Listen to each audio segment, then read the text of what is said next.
and steps towards Vikasit Bharat, balancing ambition with inclusion. As a growing economy with expanding trade and capital needs, India must also remain deeply integrated with global markets, exporting more and attracting stable long-term investment. As I begin Part A, I want to express my gratitude to the people for standing firmly with us as we forge our way together towards becoming one of the largest economies of the world.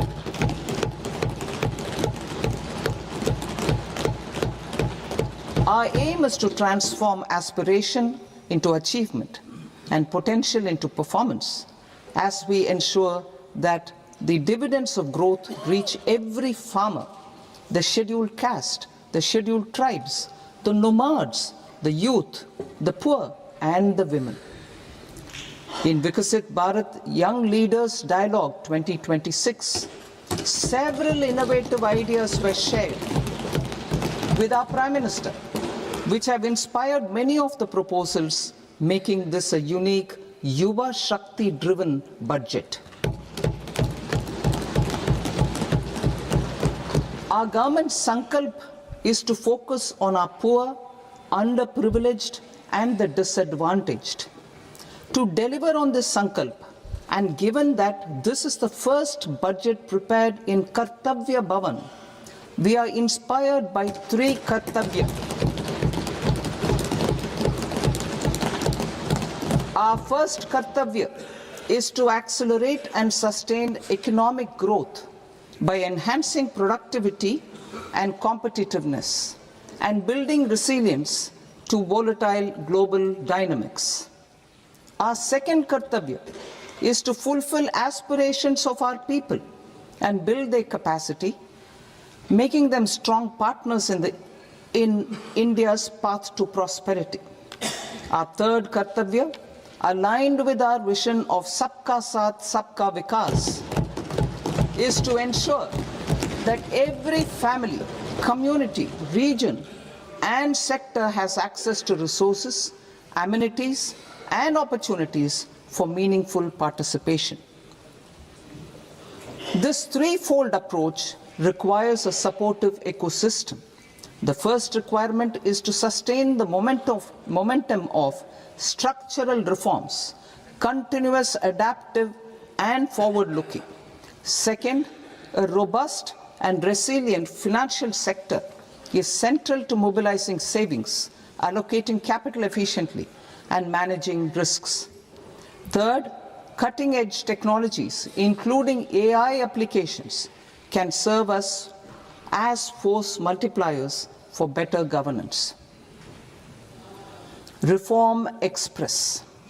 Our government has undertaken comprehensive reforms towards creating employment, boosting productivity, and accelerating growth. After the Prime Minister's announcement on Independence Day in 2025, over 350 reforms have been rolled out. This includes GST simplification, notification of labor codes, and rationalization of mandatory quality control orders. High-level committees have been formed, and in parallel, the central government is working with the state governments on deregulation and reducing compliance requirements. The Reform Express is well on its way and will maintain its momentum to help us fulfill our Kartavya. I now move to specific proposals. Under our first Kartavya, to accelerate and sustain economic growth, I propose interventions in 6 areas. 1. Scaling up manufacturing in 7 strategic and frontier sectors. 2. Rejuvenating legacy industrial sectors. 3. Creating champion MSMEs. 4. Delivering a powerful push for infrastructure. 5. Ensuring long-term security and stability. And 6. developing city economic regions, scaling up of manufacturing in 7 strategic and frontier sectors, biopharma Shakti, meaning biopharma strategy for health advancement through knowledge, technology and innovation. India's disease burden is observed to be shifting towards non-communicable diseases like diabetes, cancer and autoimmune disorders. Biologic medicines are key to longevity and quality of life at affordable costs. To develop India as a global biopharma manufacturing hub,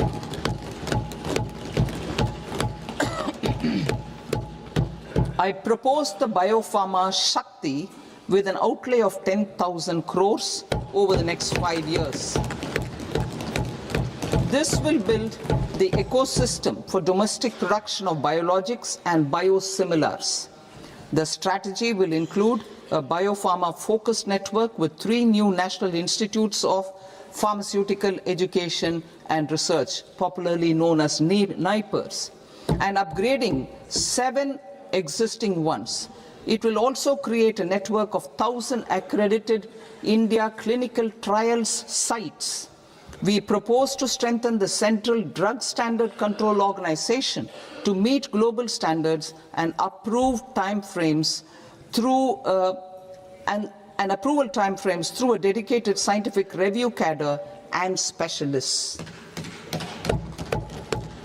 India's semiconductor mission 1.0 expanded India's semiconductor sector capabilities. Building on this, we will launch ISM 2.0 to produce equipment and materials, design full-stack Indian IP, and fortify supply chains. We will also focus on industry-led research and training centers to develop technology and skilled workforce. The Electronics Components Manufacturing Scheme, launched in April 2025, with an outlay of 22,919 crores, already has investment commitments at double the targets. We propose to increase the outlay to 40,000 crores to capitalize on this momentum.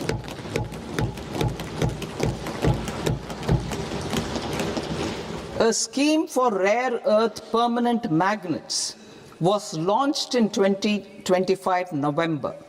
We now propose to support the mineral-rich states of Odisha, Kerala, Andhra Pradesh and Tamil Nadu to establish dedicated rare earth corridors to promote mining, processing, research and manufacturing. To enhance domestic chemical production and reduction import dependency and reduce import dependency, we will launch a scheme to support states in establishing 3 dedicated chemical parks through challenge route on a cluster-based plug-and-play model. Strong capital goods.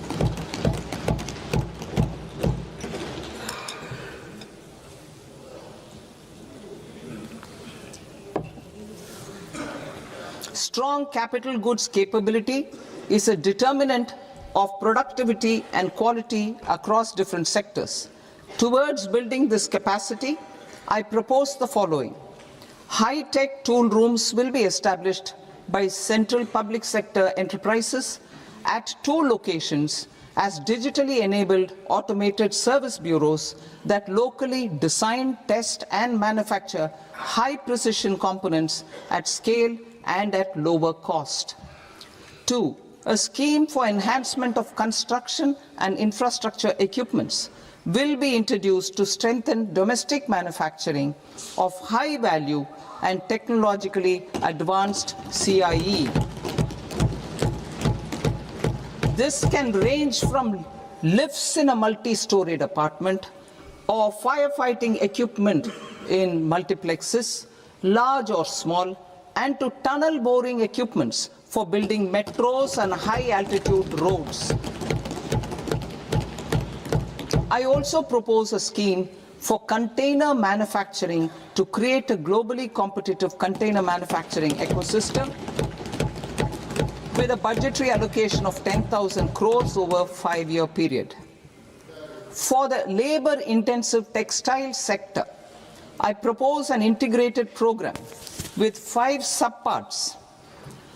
1. The National Fiber Scheme for self-reliance in natural fibers, such as silk, wool, and jute, man-made fibers, and new age fibers. Textile expansion and employment scheme to modernize traditional clusters with capital support for machinery, technology upgradation, and common testing and certification centers. 3. The National Handloom and Handicraft Program to integrate and strengthen existing schemes and ensure targeted support for weavers and artisans. Tex Eco initiative to promote globally competitive and sustainable textiles and apparels. Samarth 2.0 to modernize the upgrade the textile skilling ecosystem through collaboration with industry and academic institutions. Further, I propose to set up mega textile parks in challenge mode. They can also focus on bringing value addition to technical textiles. I propose to launch the Mahatma Gandhi Gram Swaraj initiative to strengthen khadi, handloom, and handicrafts. This will help in global market linkage and branding. It will streamline and support training, skilling, quality of process, and production. This will benefit our weavers, village industries, one district, one product ODOP initiative, and also our rural youth. India has the potential to emerge as a global hub for high quality, affordable sports goods. I propose a dedicated initiative for sports goods that will promote manufacturing, research, and innovation in equipment design as well as material sciences. Rejuvenation of legacy industrial clusters. I propose to introduce a scheme to revive 200 legacy industrial clusters to improve their cost competitiveness and efficiency through infrastructure and technology upgradation. Creating champion SMEs and supporting micro enterprises. Recognizing MSMEs as a vital engine of growth, I propose a 3-pronged approach to help them grow as champions. Equity support. I propose to introduce a dedicated 10,000 crores SME growth fund to create future champions, incentivizing enterprises based on select criteria. I also propose to top up the Self-Reliant India Fund set up in 2021 with 2,000 crores to continue support to micro enterprises and maintain their access to risk capital. Liquidity support. With TREDS, more than 7 lakh crore has been made available to MSMEs. To leverage its full potential, I propose 4 measures. 1. Mandate TREDS as the transaction settlement platform for all purchases from MSMEs by CPSEs, serving as a benchmark for other corporates. 2. Introduce a credit guarantee support mechanism through CGT MSE for invoice discounting on TREDS platform. 3. Link GEM with TREDS for sharing information with financiers about government purchases from MSMEs, encouraging cheaper and quicker financing. 4. Introduce TREDS receivables as asset-backed securities, helping develop a secondary market, enhancing liquidity and settlement of transactions. Professional support. Government will facilitate professional institutions such as the ICAI, ICSI, ICMAI to design short-term modular courses and practical tools to develop a cadre of corporate mitras, especially in Tier 2 and Tier 3 towns. These accredited para-professionals will help MSMEs meet compliance requirements at affordable costs. Infrastructure. During this past decade, our government has undertaken several initiatives for large-scale enhancement of public infrastructure, including through new financing instruments such as Infrastructure Investment Trust (InvITs) and Real Estate Investment Trust (REITs), and institutions like NIIF and NABFID. We shall continue to focus on developing infrastructure in cities with over 5 lakh population, that is Tier 2, Tier 3 cities, which have expanded to become growth centers.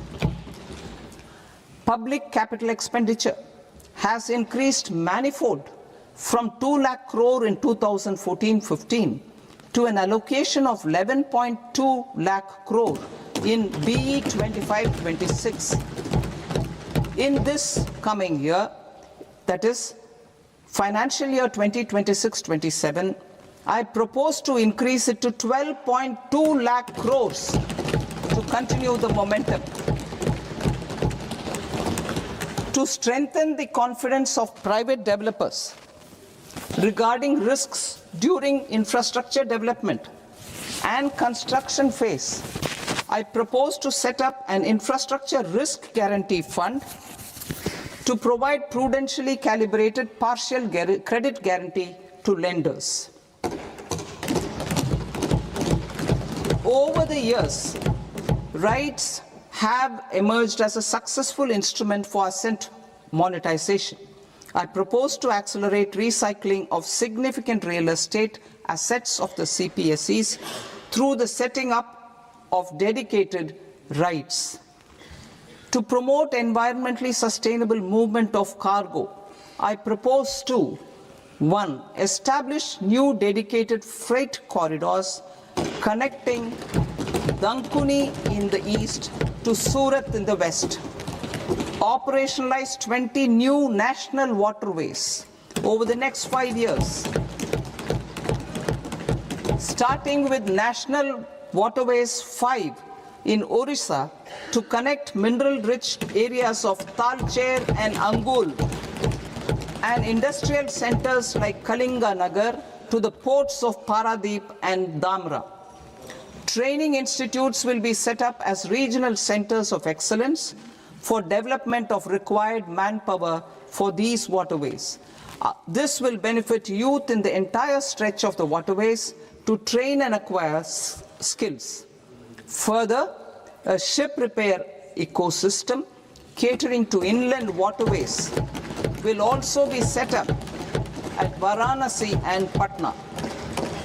And C, launch a coastal cargo promotion scheme for incentivizing a modal shift from rail to road to increase the share of inland waterways and coastal shipping from 6% to 12% by 2047. To enhance last mile and remote connectivity and promote tourism, I propose to give incentives to indigenize manufacturing of seaplanes. A seaplane VGF scheme will be also introduced to provide support for operations. Carbon capture, utilization and storage. Aligning with the roadmap launched in December 2025, the carbon capture, utilization and storage technologies at scale will achieve higher readiness and in end-use application across 5 industrial sectors, including power, steel, cement, refineries, and chemicals. An outlay of 20,000 crore is proposed over the next 5 years for this purpose. City economic regions. Cities are India's engines of growth, innovation and opportunities. We shall now focus on Tier 2, Tier 3 cities and even temple towns which need modern infrastructure and basic amenities. This budget aims to further amplify the potential of cities to deliver the economic power of agglomerations by mapping city economic regions based on their specific growth drivers. An allocation of 5,000 crore per CER over 5 years is proposed for implementing their plans through a challenge mode with a reform-cum-result-based financing mechanism.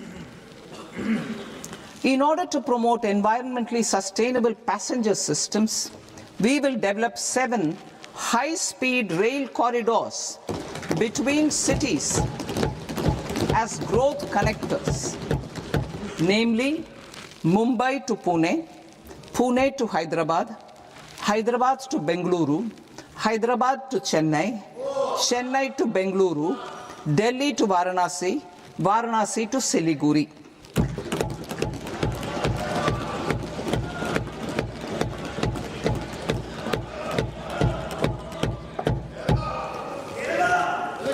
Financial sector.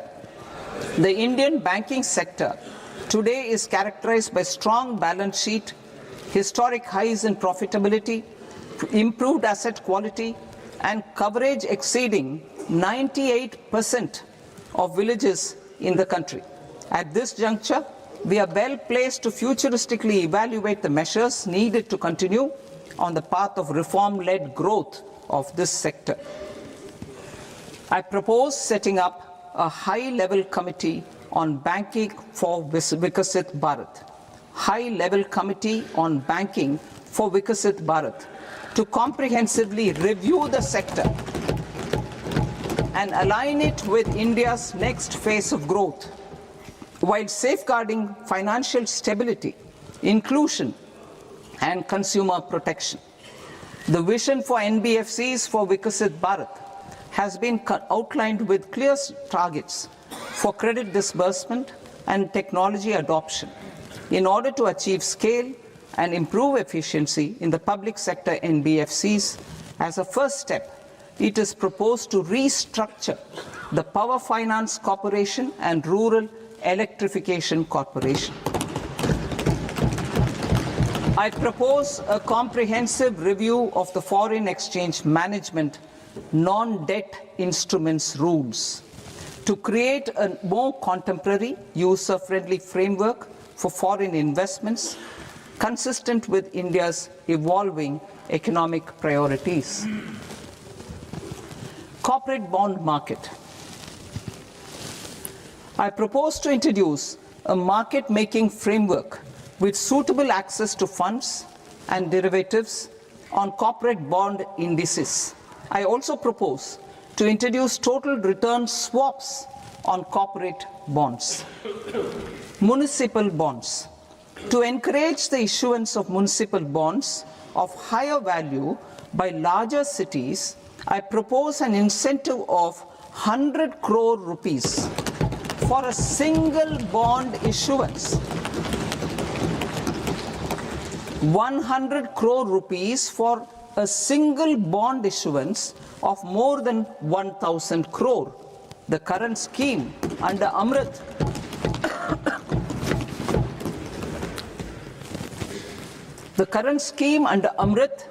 which incentivizes issuances up to 200 crores only, will also continue to support smaller and medium towns. That will also continue to support the smaller and medium towns. Ease of doing business. Individual persons resident outside India, PROI, will be permitted to invest in equity instruments of listed Indian companies through the Portfolio Investment Scheme. It is also proposed to increase the investment limit for an individual PROI under the scheme from 5% to 10% with an overall investment limit for all individual PROIs to 24% from the current 10%. Emerging technologies including AI. 21st century is technology-driven. Adoption of technology is for the benefit of all people. Farmers in the field, women in STEM, youth keen to upskill, and Divyangjan to access newer opportunities. The government has taken several steps to support new technologies through AI Mission, National Quantum Mission, Anusandhan National Research Fund, and Research and Development and Innovation Fund. Our second kartavya is to fulfill aspirations and build capacities. Close to 25 crore individuals have come out of multi-dimensional poverty through a decade of our government's sustained and reform-oriented efforts.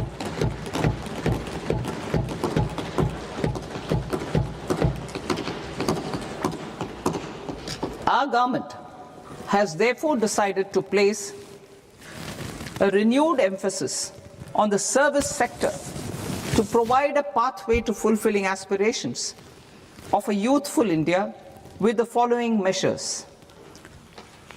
I propose to set up a high-powered education to employment and enterprises standing committee to recommend measures that focus on services sector as a core driver of Vikasit Bharat.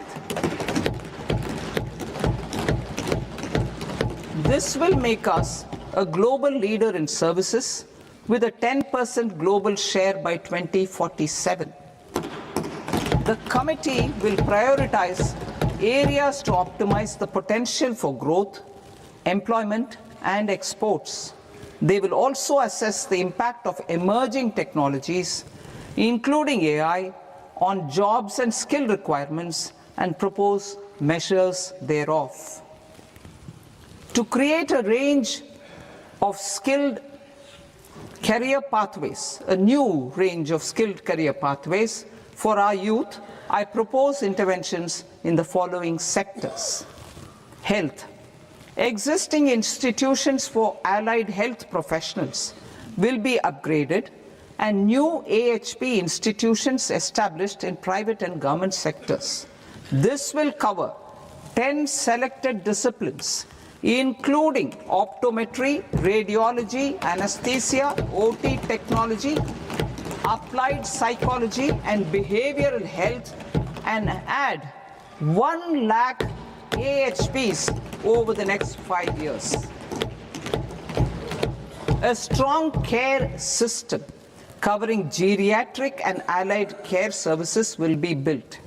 A variety of NSQF aligned programs will be developed to train multi-skilled caregivers, combining core care and allied skills such as wellness, yoga, and operation of medical assistive devices.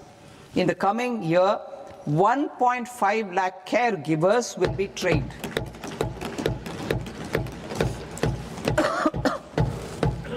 Hubs for medical value tourism.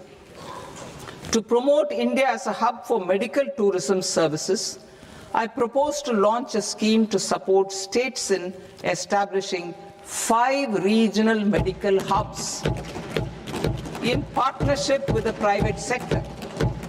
These hubs will serve as integrated healthcare complexes that combine medical, educational, and research facilities. They will have Ayush centers, medical value tourism facilitation centers, and infrastructure for diagnostics, post-care, and rehabilitation. These hubs will provide diverse opportunities, job opportunities for health professionals, including doctors and AHPs. Ancient Indian yoga, already respected in several parts of the world, was given a mass global recognition when Honorable Prime Minister took it to the UN. Post-COVID, Ayurveda gained a similar global acceptance and recognition. Exporting quality Ayurveda products helps farmers who grow the herbs and youth who process the products. To meet growing global demand, a few more steps are being taken. I propose to 1. Set up 3 new All India Institutes of Ayurveda. 2. Upgrade Ayush pharmacies and drug testing labs for higher standards of certification ecosystem and make available more skilled personnel. 3. Upgrade the WHO Global Traditional Medicine Center in Jamnagar to bolster evidence-based research, training and awareness for traditional medicine. Animal husbandry. Livestock contributes to close to 16% of farm income, including of poor and marginal households. To scale up availability of veterinary professionals by more than 20,000, I propose to roll out a loan-linked capital subsidy support scheme for establishment of veterinary and para-veterinary colleges, veterinary hospitals, diagnostic laboratories, and breeding facilities in private sector. Collaboration between Indian and foreign institutions will also be facilitated. Orange economy. India's animation, visual effects, gaming and comics sector, AVGC sector, is a growing industry projected to require 2 million professionals by 2030. I propose to support the Indian Institute of Creative Technologies, Mumbai, in setting up AVGC content creator labs in 15,000 secondary schools all over the country and 500 colleges. The Indian design industry is expanding rapidly, and yet there is a shortage of Indian designers. I propose to establish, through Challenge Route, a new National Institute of Design to boost design education and development in the eastern region of India. Education. Our government will support states through Challenge Route in creating 5 university townships in the vicinity of major industrial and logistics corridors. These planned academic zones will host multiple universities, colleges and research institutions, skill centers and residential complexes. In higher education, STEM institutions, prolonged hours of study and laboratory work pose some challenges for girl students. Through VGF, Viability Gap Funding and capital support, 1 girls' hostel will be established in every district.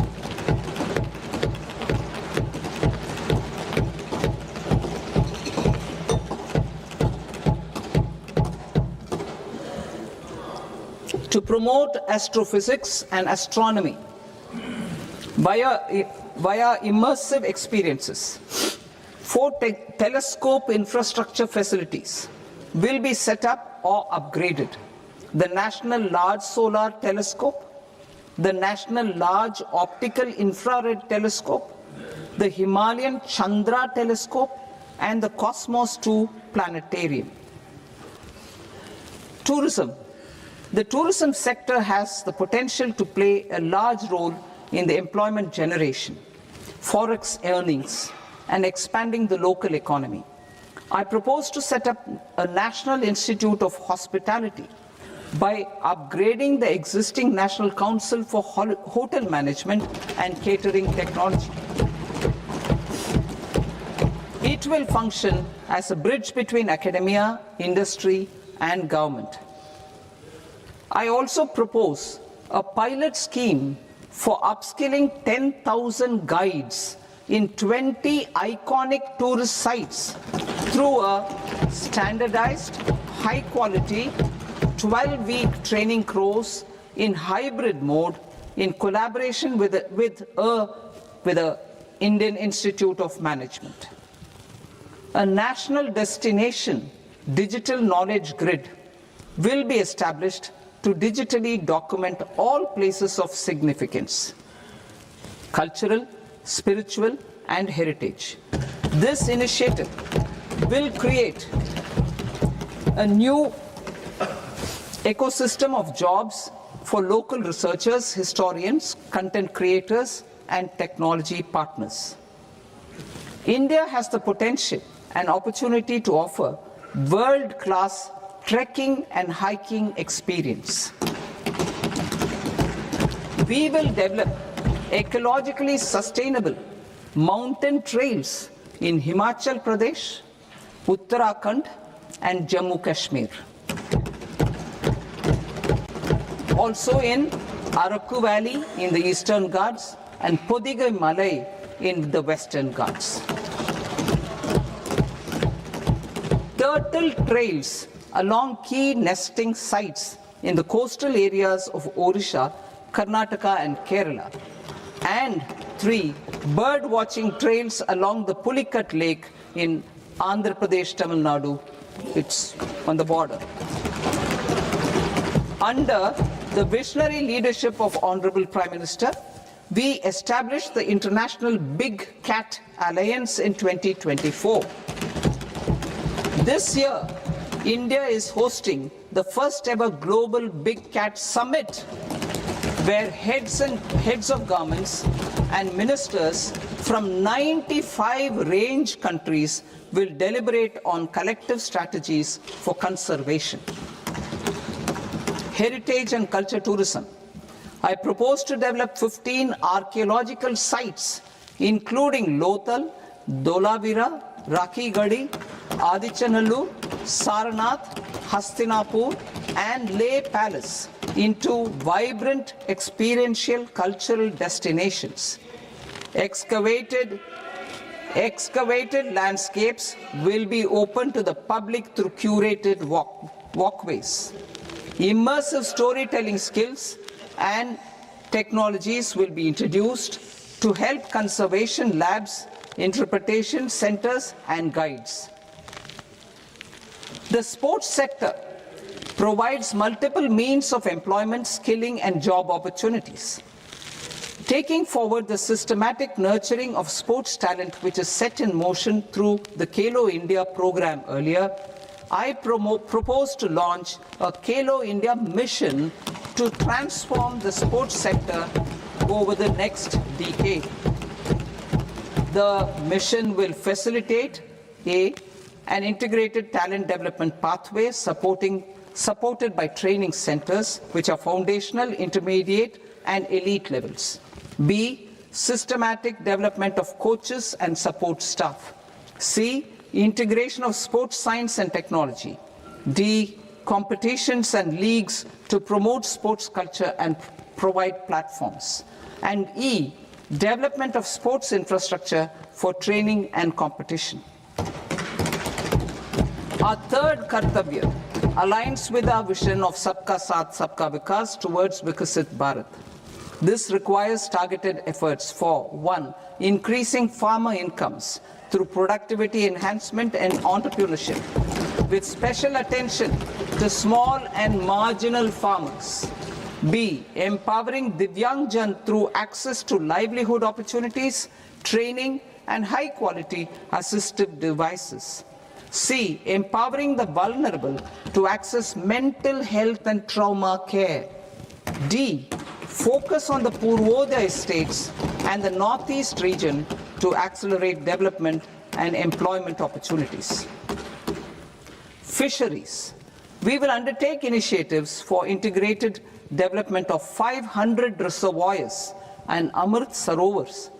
2, strengthen the fisheries value chain in coastal areas and enable market linkages involving startups and women-led groups together with fish farmer producer organizations.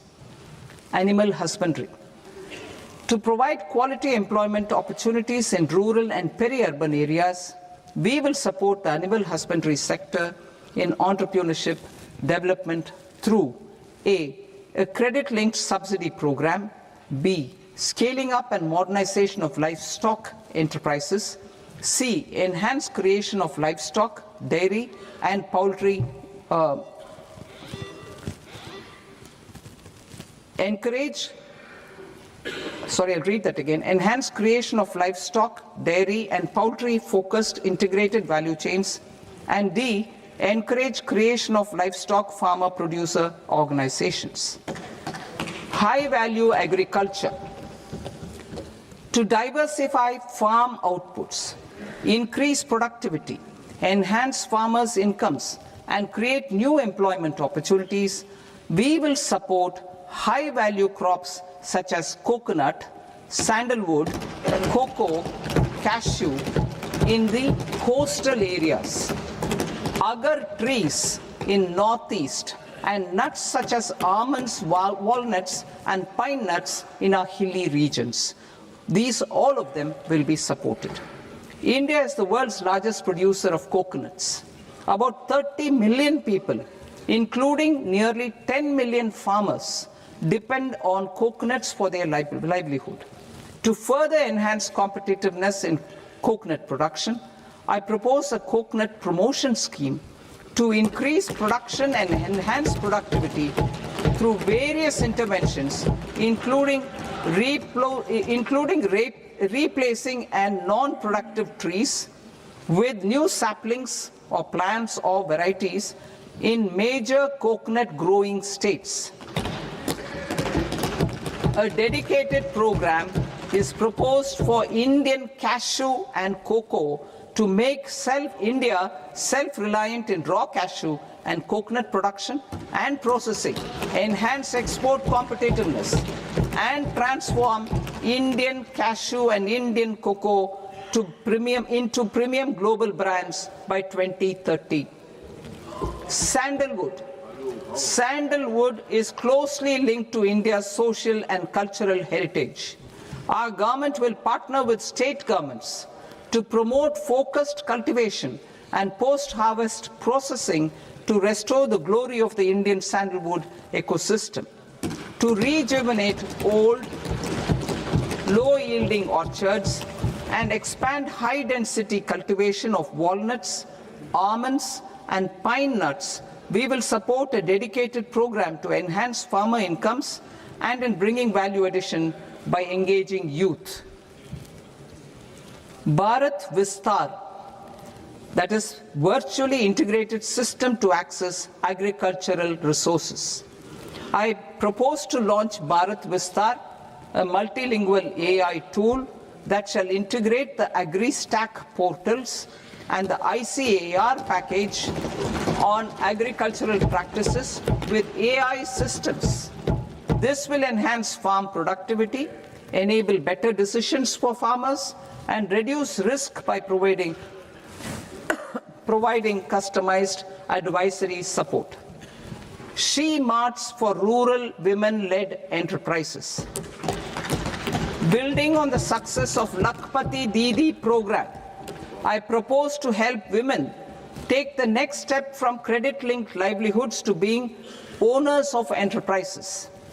Self-help entrepreneur, She Marts will be set up as community-owned retail outlets within the cluster-level federations through enhanced and innovative financing instruments.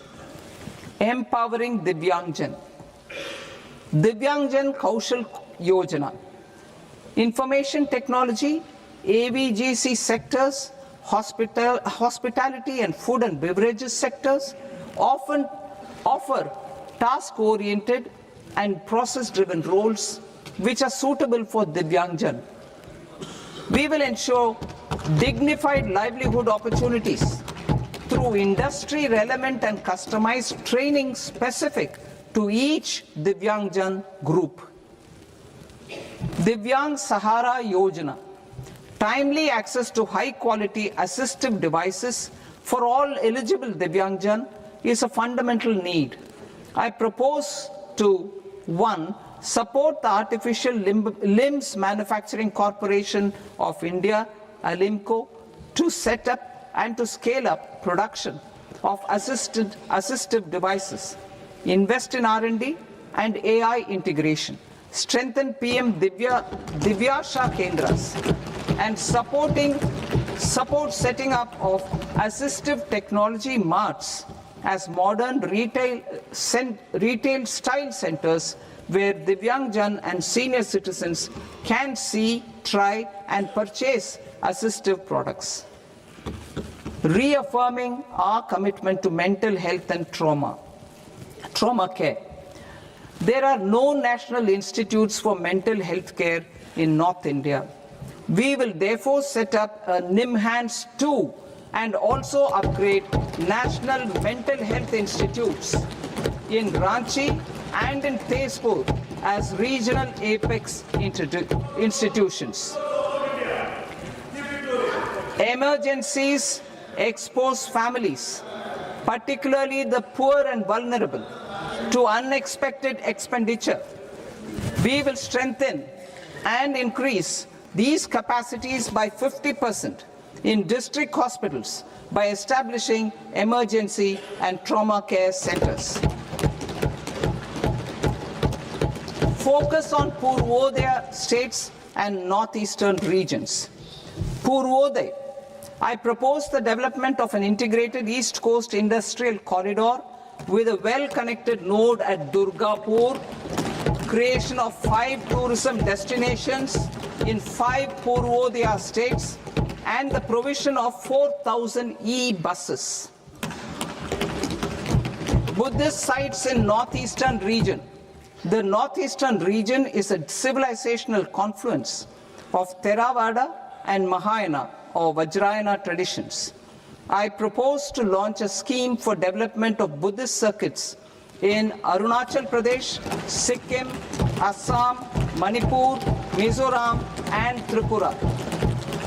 The scheme will cover preservation of temples and monasteries, pilgrimage interpretation centers, connectivity and pilgrim amenities. 16th Finance Commission. On 17th November 2025, the 16th Finance Commission submitted its report to the President. As mandated under Article 281 of the Constitution, the government is to lay the report along with the explanatory memorandum on the action taken report on the recommendations of the Commission in Parliament, which, Sir, Honourable Speaker, you've allowed me to do at the commencement of this session. The government has accepted the recommendation of the Commission to retain the vertical share of devolution at 41%. As recommended by the Commission, I have provided 1.4 lakh crores of rupees to the states for the year 2026-2027 as Finance Commission grants. These include rural and urban local body and disaster management grants. Fiscal consolidation. Government has been delivering on our fiscal commitments consistently without compromising on social needs. To strive towards accepted standards of fiscal management in Budget 25-26, I had indicated that the central government would target reaching a debt to GDP ratio of 50 plus or minus 1% by 2030-31. In line with this, the debt to GDP ratio is estimated to be 55.6% of GDP in BE 26-27, compared to 56.1% of GDP in RE 25-26. A declining debt to GDP ratio will gradually free up resources for priority sector lending and expenditure by reducing the outgo on interest payments. One of the main operational instruments for debt targeting is the fiscal deficit. I am happy to inform this august House that I fulfilled my commitment made in 2021-2022 to reduce fiscal deficit below 4.5% of GDP by 25-26. In RE 25-26, The fiscal deficit has been estimated at par with BE of 2025-26 at 4.4% of GDP. In line with the new fiscal prudence path of debt consolidation, the fiscal deficit in BE 26-27 is estimated to be 4.3% of the GDP.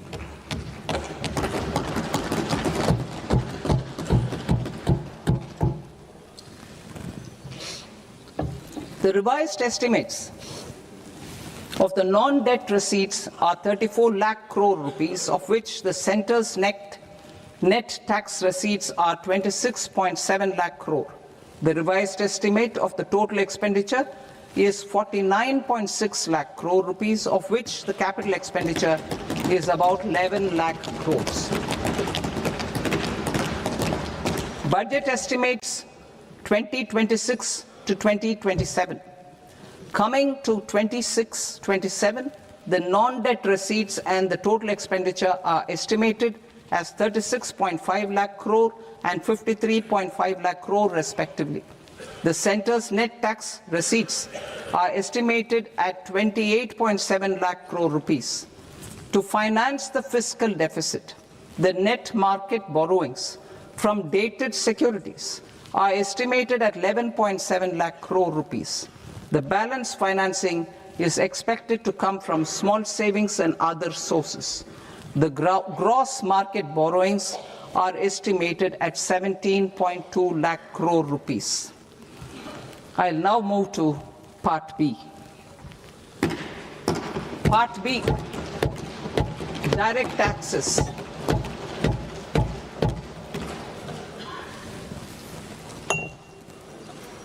Honorable Speaker, sir, I now present my proposals on direct taxes. New Income Tax Act. In July 2024, I announced a comprehensive review of the Income Tax Act 1961. This was completed in a record time, and the Income Tax Act 2025 will come into effect from 1st April 2026. The simplified income tax rules and forms will be notified shortly, giving adequate time to taxpayers to acquaint themselves with its requirements. The forms have been redesigned such that ordinary citizens can comply without difficulty. Ease of living. I propose that any interest awarded by the Motor Accident Claims Tribunal to a natural person will be exempt from income tax, and any TDS on this account will be done away with. I propose to reduce TCS rate on the sale of overseas tour program package from the current 5% and 20% to 2% without any stipulation of amount. I propose to reduce TCS rate for pursuing education and for medical purposes under the Liberalized Remittance Scheme, popularly known as LRS, from 5% to 2%. Supply of manpower services is proposed to be specifically brought within the ambit of payment to contractors for the purpose of TDS to avoid ambiguity. Thus, TDS on these services will be at the rate of either 1% or 2% only. I propose a scheme for small taxpayers, wherein a rule-based automated process will enable obtaining a lower or nil deduction certificate instead of filing an application with the assessing officer. For the ease of taxpayer holding securities in multiple companies, I propose to enable depositories to accept Form 15G or Form 15H from the investor and provide it directly to various relevant companies. I propose to extend time available for revising returns from 31st December to up to 31st March with the payment of a nominal fee. I also propose to stagger the timeline for filing of tax returns. Individuals with ITR 1 and ITR2 returns will continue to file till 31st July, and non-audit business cases or trusts are proposed to be allowed time till 31st August. TDS on sale of immovable property by a non-resident is proposed to be deducted and deposited through resident buyers and his or her PAN-based challan instead of requiring a TAN, which is a temporary accounting number. To address practical issues of small taxpayers like students, young professionals, tech employees, relocated NRIs, and such others, I propose to introduce a one-time 6-month foreign asset disclosure scheme for these taxpayers to disclose income or assets below a certain size. This scheme would be applicable for two categories of taxpayers, namely A, who did not disclose their overseas income or assets, and B, who disclosed their overseas income and or paid due tax but could not declare the asset acquired. For category A, the limit of undisclosed income or asset is proposed to be up to 1 crore rupees. They need to pay 30% of fair market value of asset or 30% of undisclosed income as tax and 30% as additional income tax in lieu of penalty, and would thereby get immunity from prosecution. For category B, asset value is proposed to be up to 5 crore rupees. Here, immunity from both penalty and prosecution will be available with a payment of fee of 1 lakh rupees. Rationalizing penalty and prosecution. Multiplicity of proceedings are hindrance to the ease of doing business. I propose to integrate assessment and penalty proceedings by way of a common order for both. There will be no interest liability on the taxpayer on the penalty amount for the period of appeal before the first appellate authority, irrespective of the outcome of appeal process. Further, quantum of prepayment is being reduced from 20% to 10% and will continue to be calculated only on core tax demand. As an additional measure for reducing litigation, I propose to allow taxpayers to update their returns even after reassessment proceedings have been initiated, and an additional 10% tax rate over and above the rate applicable for the relevant year. The assessing officer will then use only this updated return in his proceedings. There is already a framework for immunity from penalty and prosecution in the cases of underreporting. I propose to apply this framework for immunity to misreporting too. However, in such a case, the taxpayer will need to pay 100% of the tax amount as an additional income tax over and above the tax and interest due. Penalties for certain technical defaults, such as failure to get accounts audited, non-furnishing of transfer pricing audit report, and default in furnishing statement for financial transactions are proposed to be converted into fee.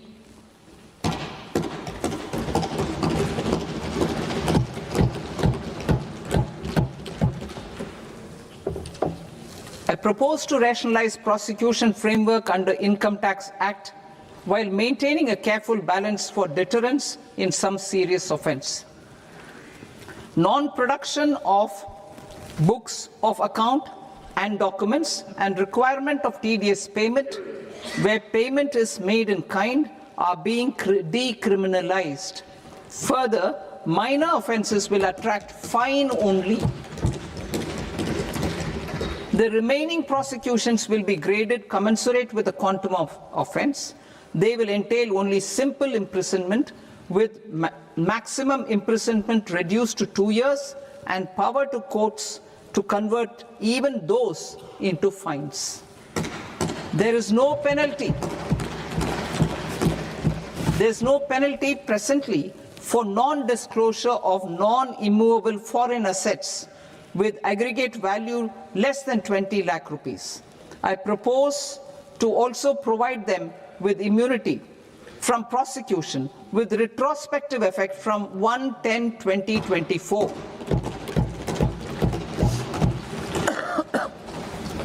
Cooperatives. Deduction is already allowed to a primary cooperative society engaged in supplying milk, oilseeds, fruits or vegetables raised or grown by its members. I propose to extend this deduction to also include supply of cattle feed and cotton seed produced by its members. I propose to allow inter-cooperative society dividend income as deduction under the new tax regime to the extent it is further distributed to its members. I further propose to allow exemption for a period of 3 years to dividend income received by a notified national cooperative federation on their investments made in companies up to 31/1/2026. This exemption would be allowed only for dividends further distributed to its member cooperatives. Supporting IT sector as India's growth engine. India is a global leader in software development services, IT-enabled services, knowledge process outsourcing services, and contract R&D services relating to software development. These businesses and their segments are quite interconnected with each other. All these services are proposed to be clubbed under a single category of information technology services with a common safe harbor margin of 15.5% applicable to all. The threshold for availing safe harbor for IT services is being enhanced substantially from 300 crore rupees to 2,000 crore rupees. Safe harbor for IT services shall be approved by an automated rule-driven process without any need for tax officer to examine and accept the application. Once applied by an IT services company, the same safe harbor can be continued for a period of 5 years at a stretch at its choice. For IT services companies who want to conclude advanced pricing agreement, APA, I propose to fast-track unilateral APA process for IT services and endeavor to conclude it within a period of 2 years. The period of 2 years can be extended by a further period of 6 months on taxpayers' request. I propose to extend the facility of modified returns available to the entity entering APA to its associated entities also. Attracting global business and investment. Recognizing the need to enable critical infrastructure and boost investment in data centers, I propose to provide tax holiday till 2047 to any foreign company that provides cloud services to customers globally by using data center services from India. It will, however, need to provide services to Indian customers through an Indian reseller entity. I also propose to provide a safe harbor of 15% on cost in case the company providing data center services from India is a related entity. To harness the efficiency of just-in-time logistics for electronic manufacturing, I propose to provide safe harbor to non-residents for component warehousing in a bonded warehouse at a profit margin of 2% of the invoice value. The resultant tax of about 0.7% will be much lower than in competing jurisdictions. To provide fillip to toll manufacturing in India, I propose to provide exemption from income tax for 5 years to any non-resident who provides capital goods, equipment, or tooling to any toll manufacturer in a bonded zone. To encourage vast pool of global talent to work in India for a longer period of time, I propose to provide exemption to global, non-India sourced income of a non-resident expert for a stay period of 5 years under notified schemes. I propose to provide exemption from minimum alternate tax, the MAT, to all non-residents who pay tax on presumptive basis. Tax administration. I propose to constitute a joint committee of Ministry of Corporate Affairs and Central Board of Direct Taxes for incorporating the requirements of income computation and disclosure standards, the ICDS, in the Indian Accounting Standards, IND AS itself. Separate accounting requirement based on ICDS will be done away with from the tax year 27-28. To support Prime Minister Modi's vision of homegrown accounting and advisory firms to become global leaders, I propose to rationalize the definition of accountant for the purposes of safe harbor rules. Other tax proposals. Change in taxation of buyback was brought in to address the improper use of buyback route by promoters. In the interest of minority shareholders, I propose to tax buyback for all types of shareholders as capital gains. However, to disincentivize misuse of tax arbitrage, promoters will pay an additional buyback tax. This will make effective tax 22% for corporate promoters. For non-corporate promoters, the effective tax will be 30%. TCS rate for sellers of specific goods, namely alcoholic liquor, scrap, and minerals, will be rationalized to 2%, and that on tendu leaves will be reduced from 5% to 2%.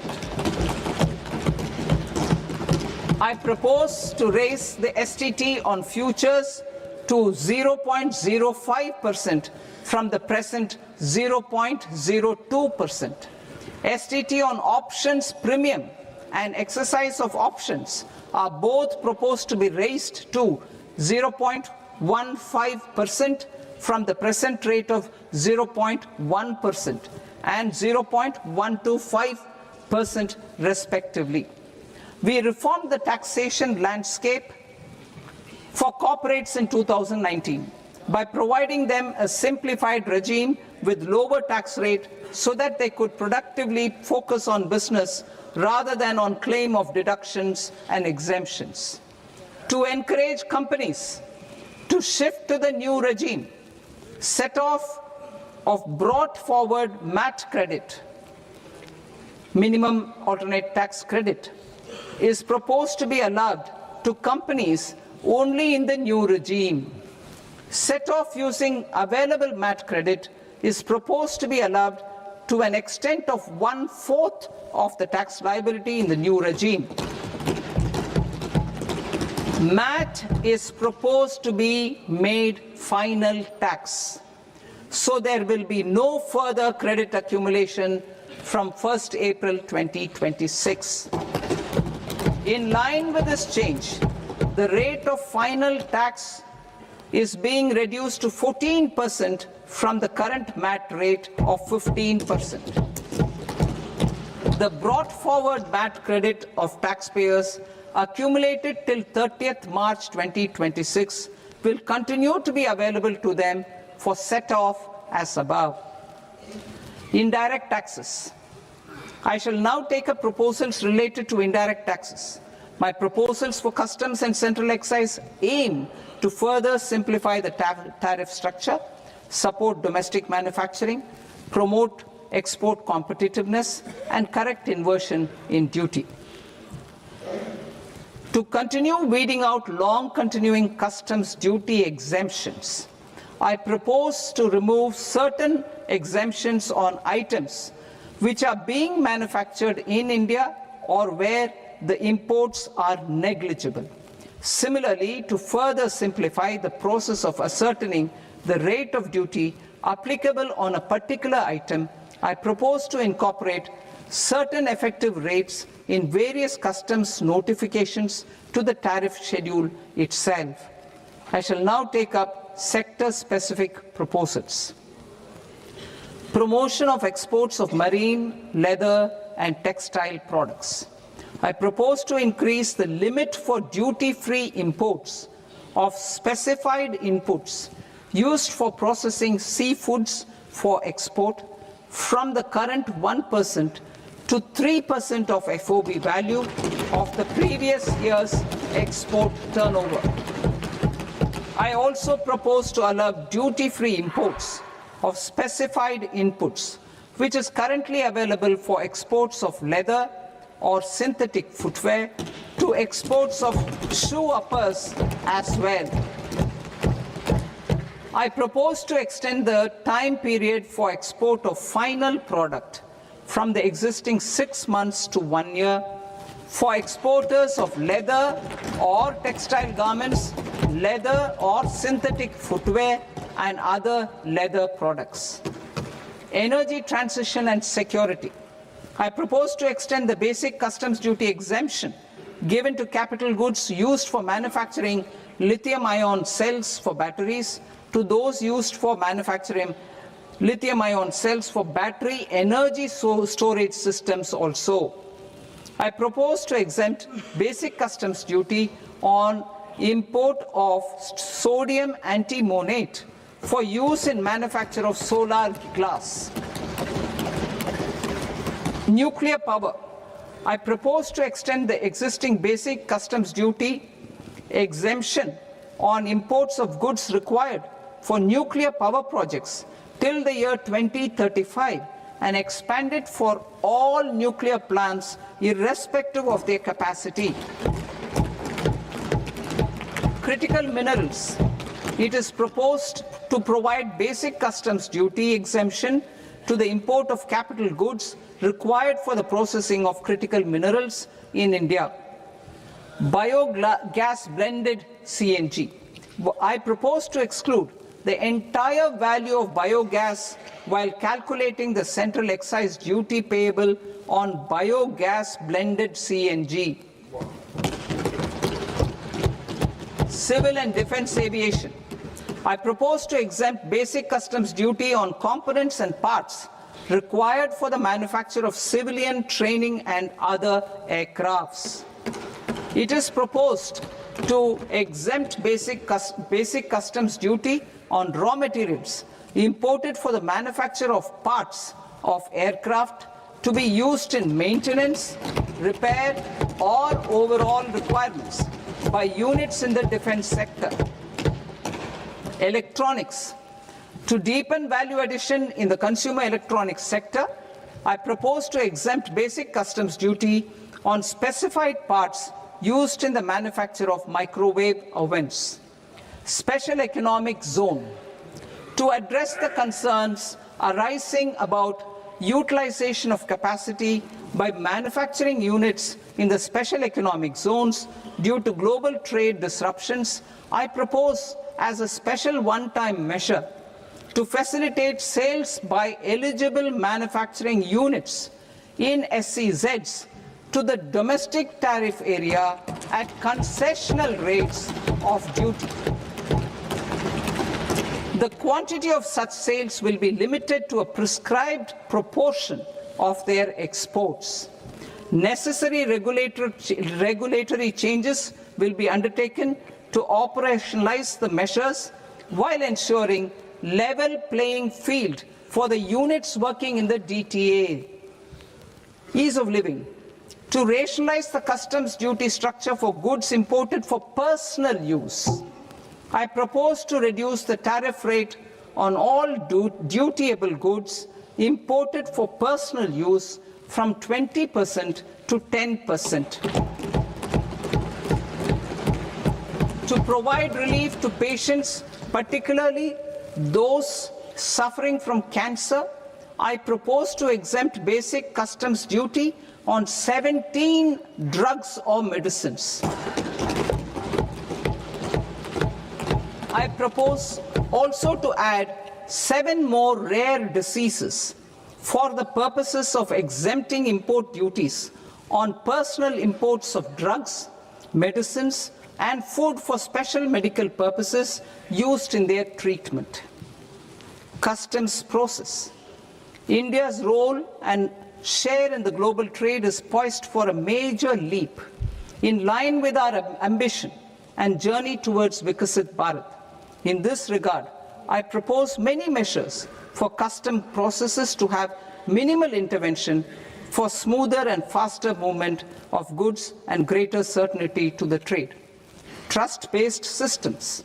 I propose to enhance duty deferral period for Tier 2 and Tier 3 authorized economic operators, known as AEOs, from 15 days to 30 days. I propose to provide eligible manufacturer importers the same duty deferral facility. This should encourage them to get themselves accredited as a full-fledged Tier 3 AEO in due course. To provide greater certainty and for better business planning, I propose to extend validity period of advance ruling binding on customs from the present 3 years to 5 years. In the spirit of the whole of government approach,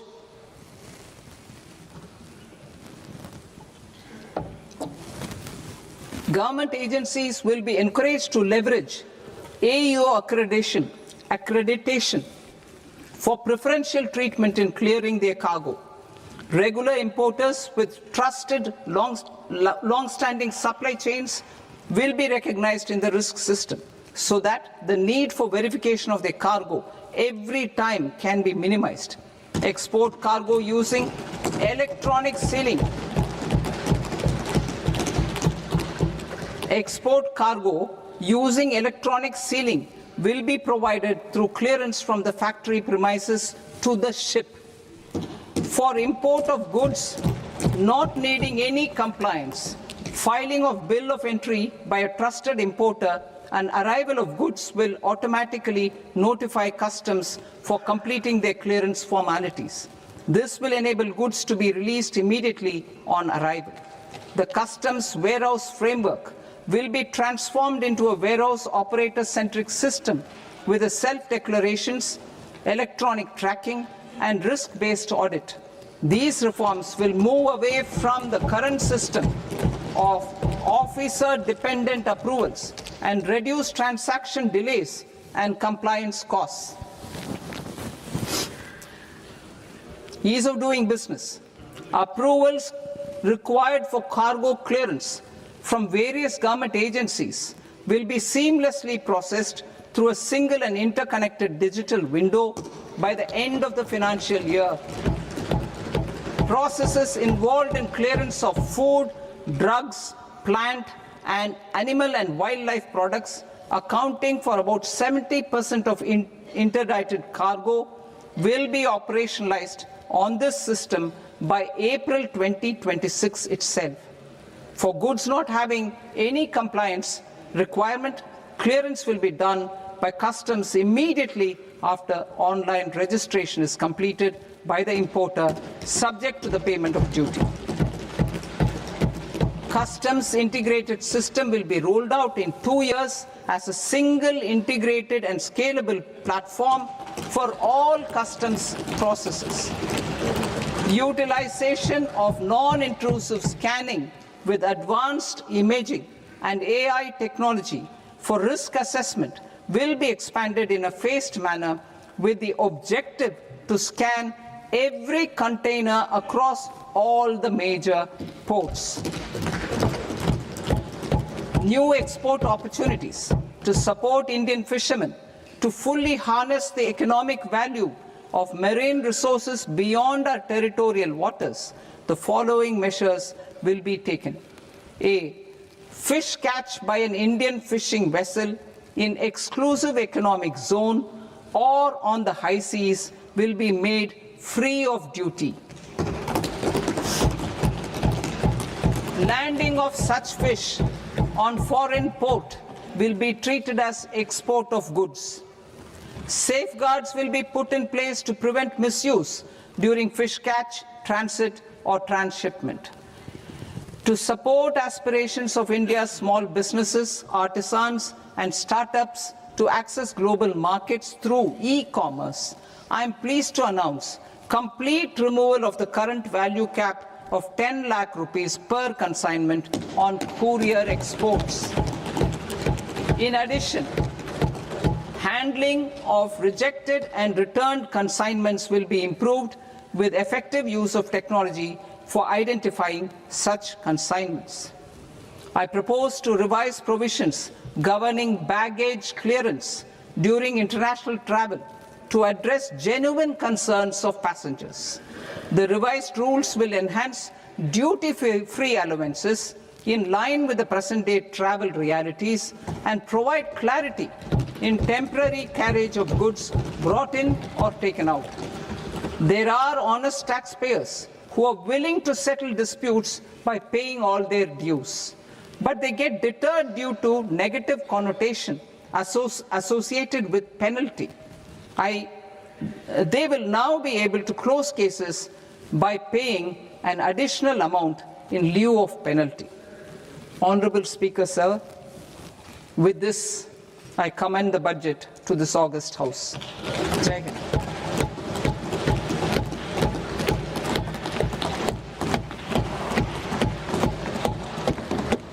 One and a half hours. Item number 3 माननीय वित्त मंत्री जी।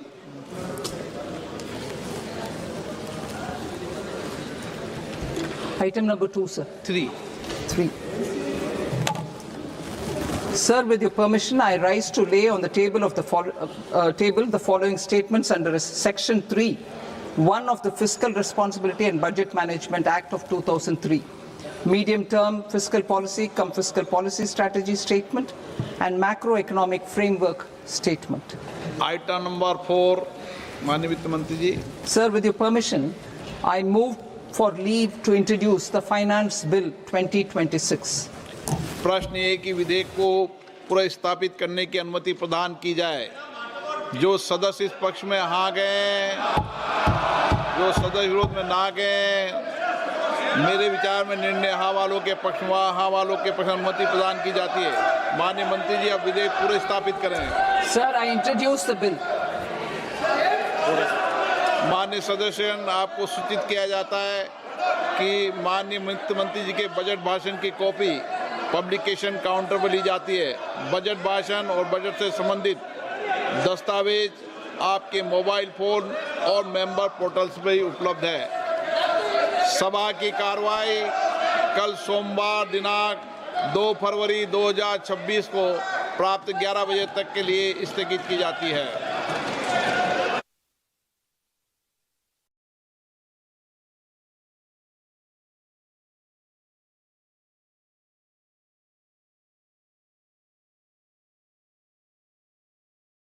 Her Excellency Ms. Ursula von der Leyen, President of the European Commission, Shri Narendra Modi, Prime Minister of the Republic of Bharat, Honorable Ministers, distinguished guests, ladies and gentlemen, good afternoon. I welcome you all to this ceremony where we shall witness exchange of several agreements and MOUs. These documents reflect the wide-ranging, multifaceted bilateral cooperation as part of the India-EU strategic partnership. We will begin with the signing and exchange of political declaration on conclusion of negotiations of the India-EU Free Trade Agreement. This document will be signed by His Excellency Mr. Maros Sefcovic, European Commissioner for Trade and Economic Security, and Shri Piyush Goyal, Minister of Commerce and Industry of India.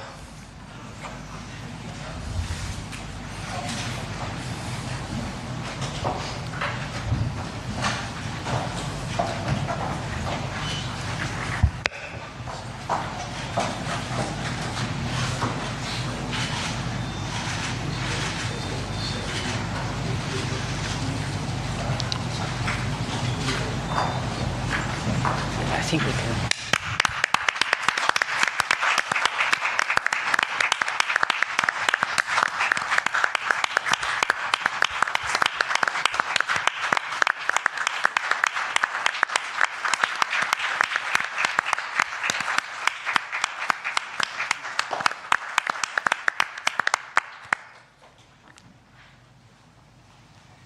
The next document to be signed is the India-EU Security and Defense Partnership.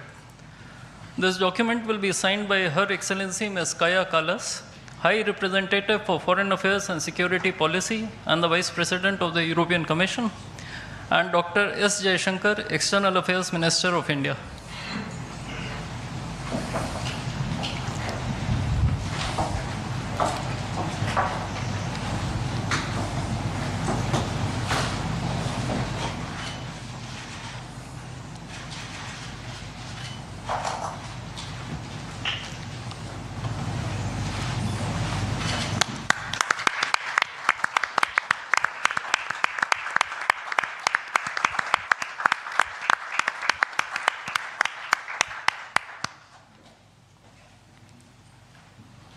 We now have the signing of the Comprehensive Framework on Cooperation on Mobility.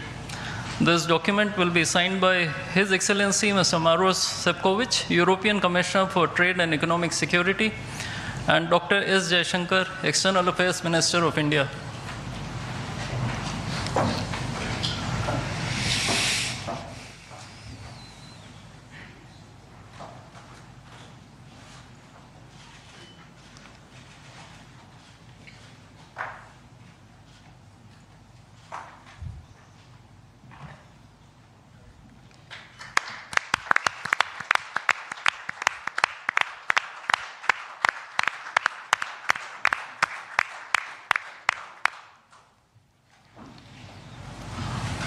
A few documents will now be exchanged. The administrative arrangement on cooperation and disaster risk management will be exchanged between His Excellency Mr. Hervé Delphin, EU Ambassador to India, and Shri Vikram Misri, Foreign Secretary of India.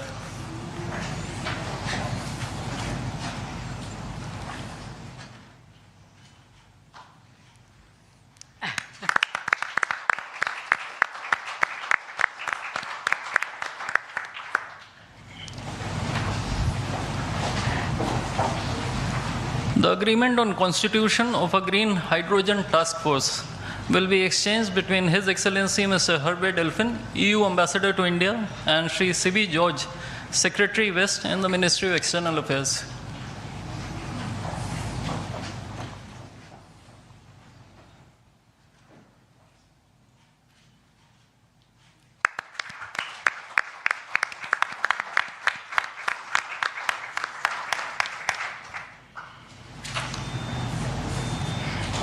Lastly, two documents, namely the MOU between the Reserve Bank of India and the European Securities and Market Authority, and the administrative arrangement on advanced electronic seals and signatures, will be exchanged between His Excellency Mr. Hervé Delphin, EU Ambassador to India, and Shri Saurabh Kumar, Ambassador of India in Brussels.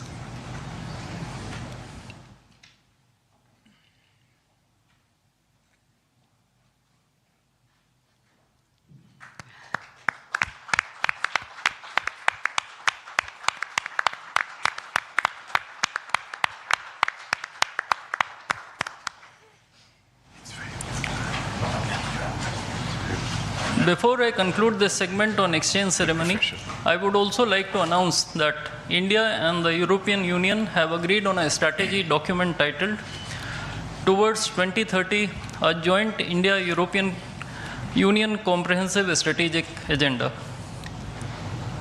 I now request the spokesperson of the Ministry of External Affairs to conduct the rest of the proceedings.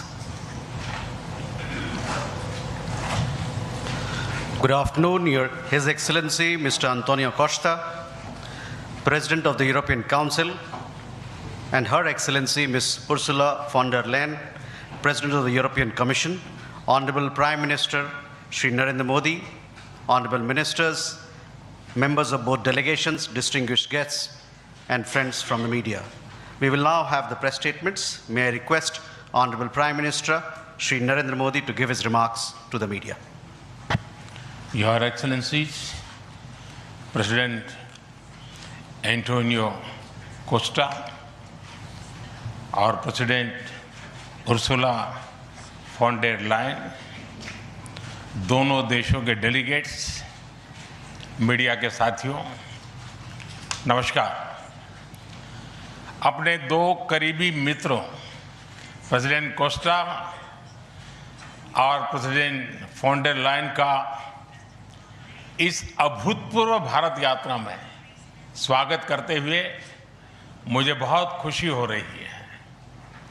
Costa जी अपनी सरल जीवन शैली और समाज के प्रति प्रेम के आधार पर लिस्बन के गांधी के नाम से जाने जाते हैं और उर्सुला जी जर्मनी की पहली महिला रक्षा मंत्री नहीं, यूरोपियन यूनियन कमीशन की भी पहली महिला प्रेसिडेंट बनकर पूरी दुनिया के लिए एक प्रेरणा है। कल एक ऐतिहासिक क्षण था जब पहली बार यूरोपियन यूनियन के लीडर्स भारत के गणतंत्र दिवस समारोह में मुख्य अतिथि के रूप में शामिल हुए। आज एक और ऐतिहासिक अवसर है जब विश्व की दो सबसे बड़ी लोकतांत्रिक शक्तियां अपने संबंधों में एक निर्णायक अध्याय जोड़ रही है। फ्रेंड्स, पिछले कुछ वर्षों में भारत और यूरोपियन यूनियन के संबंधों में उल्लेखनीय प्रगति हुई है। साझा लोकतांत्रिक मूल्यों, आर्थिक सिनर्जी और मजबूत पीपल टू पीपल टाइज के आधार पर हमारी साझेदारी नई ऊंचाइयों तक पहुंच रही है। आज हमारे बीच 180 बिलियन यूरो का ट्रेड है। 8 लाख से अधिक भारतीय यूरोपियन यूनियन के देशों में रह रहे हैं और सक्रिय योगदान दे रहे हैं। हमने स्ट्रेटेजिक टेक्नोलॉजी से लेकर क्लीन एनर्जी, डिजिटल गवर्नेंस से लेकर डेवलपमेंट पार्टनरशिप, हर क्षेत्र में सहयोग के नए आयाम स्थापित किए हैं। इन्हीं उपलब्धियों के आधार पर आज की समिट में हमने समाज के सभी वर्गों को लाभ पहुंचाने वाले कई निर्णय लिए हैं। फ्रेंड्स, आज भारत ने अपने इतिहास का अब तक का सबसे बड़ा फ्री ट्रेड एग्रीमेंट संपन्न किया है। आज 27 तारीख है। ये सुखद संयोग है कि आज ही के दिन यूरोपियन यूनियन के 27 देशों के साथ भारत ये एफटीए कर रहा है। यह एक ऐतिहासिक समझौता हमारे किसानों, हमारे छोटे उद्योगों, इसके यूरोपियन मार्केट तक पहुंच आसान बनाएगा, मैन्युफैक्चरिंग में नए अवसर पैदा करेगा और हमारे सर्विसेज सेक्टर के बीच सहयोग को और प्रबल करेगा। इतना ही नहीं, यह एफटीए भारत और यूरोपियन यूनियन के बीच इन्वेस्टमेंट को बूस्ट करेगा, नई इनोवेशन पार्टनरशिप बनाएगा और वैश्विक स्तर पर सप्लाई चेन को मजबूत करेगा। यानी यह सिर्फ ट्रेड एग्रीमेंट नहीं है, यह साझा समृद्धि का नया ब्लूप्रिंट है। फ्रेंड्स, इस महत्वाकांक्षी एफटीए के साथ साथ हम मोबिलिटी के लिए भी एक नया फ्रेमवर्क बना रहे हैं। इससे भारत के स्टूडेंट्स, वर्कर्स और प्रोफेशनल्स के लिए यूरोपियन यूनियन में नए अवसर खुलेंगे। साइंस एंड टेक्नोलॉजी में हमारा लंबे समय से एक व्यापक सहयोग रहा है। आज हमने इन महत्वपूर्ण लिंकेजेस को भी और मजबूत करने का निर्णय लिया है। फ्रेंड्स, रक्षा और सुरक्षा सहयोग किसी भी स्ट्रेटेजिक पार्टनरशिप की नींव होती है और आज हम इसे सिक्योरिटी एंड डिफेंस पार्टनरशिप के जरिए औपचारिक रूप दे रहे हैं। इससे काउंटर टेररिज्म, मैरीटाइम और साइबर सिक्योरिटी में हमारी साझेदारी और गहरी होगी। यह रूल्स बेस्ड इंटरनेशनल ऑर्डर के प्रति हमारी साझा प्रतिबद्धता को भी बल देगा। इंडो पैसिफिक क्षेत्र में हमारे सहयोग का दायरा और बढ़ेगा और इसके साथ हमारी डिफेंस कंपनियां को डेवलपमेंट और को प्रोडक्शन के नए अवसर साकार करेगी। फ्रेंड्स, आज की इन उपलब्धियों के आधार पर हम अगले 5 वर्ष के लिए एक और भी एम्बिशियस और होलिस्टिक स्ट्रेटेजिक एजेंडा लॉन्च कर रहे हैं। एक जटिल वैश्विक वातावरण में यह एजेंडा स्पष्ट दिशा देगा, हमारी साझा समृद्धि को आगे बढ़ाएगा, इनोवेशन को गति देगा, सुरक्षा सहयोग और सुदृढ़ करेगा और पीपल टू पीपल टाइज को और गहरा करेगा। फ्रेंड, भारत और यूरोपियन यूनियन का सहयोग एक पार्टनरशिप फॉर ग्लोबल गुड है। हम इंडो पैसिफिक से लेकर कैरेबियन तक ट्राइलेटरल प्रोजेक्ट को विस्तार देंगे। इससे सस्टेनेबल एग्रीकल्चर, क्लीन एनर्जी और विमेन एम्पावरमेंट को ठोस समर्थन मिलेगा। हम साथ मिलकर आईमैक कॉरिडोर को ग्लोबल ट्रेड और सस्टेनेबल डेवलपमेंट की एक प्रमुख कड़ी के रूप में स्थापित करेंगे। फ्रेंड्स, आज ग्लोबल ऑर्डर में बड़ी उथल-पुथल है। ऐसे में भारत और यूरोपियन यूनियन की साझेदारी अंतर्राष्ट्रीय सिस्टम में स्थिरता को मजबूती देगी। इस संदर्भ में आज हमने यूक्रेन, पश्चिमी एशिया, इंडो पैसिफिक सहित कई वैश्विक मुद्दों पर विस्तार से चर्चा की। मल्टीलेटरलिज्म और इंटरनेशनल नॉर्म्स का सम्मान हमारी साझी प्राथमिकता है।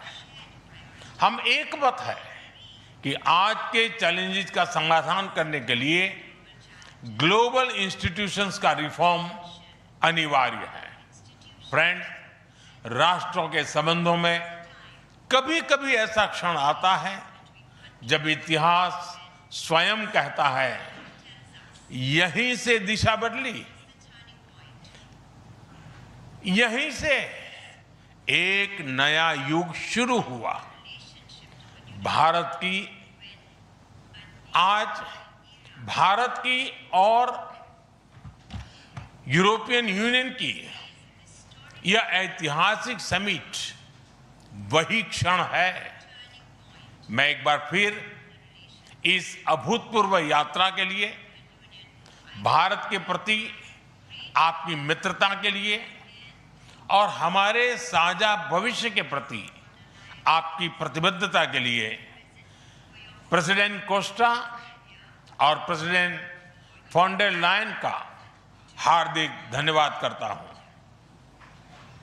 Thank you.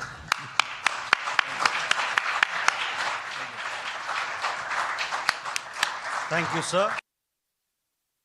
Request His Excellency, Mr. Antonio Costa, President of the European Council, to give his remarks to the media. Prime Minister Narendra Modi, my dear friends, dear Ursula, ministers, dear Kaya and Maros, good afternoon. Thank you, dear Prime Minister Modi, for welcoming us on this special occasion. We were privileged yesterday to be your chief guests for the Republic Day celebrations. Such an impressive display of India's capabilities and diversity. Today is a historic moment. We are opening a new chapter in our relations on trade, on security, on people-to-people ties. I'm the president of the European Council, but I'm also an overseas Indian citizen.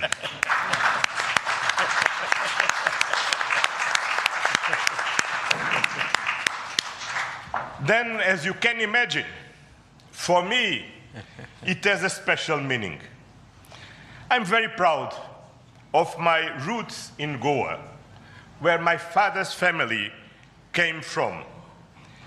And the connection between Europe and India is something personal to me. Also because we conclude today our trade negotiations.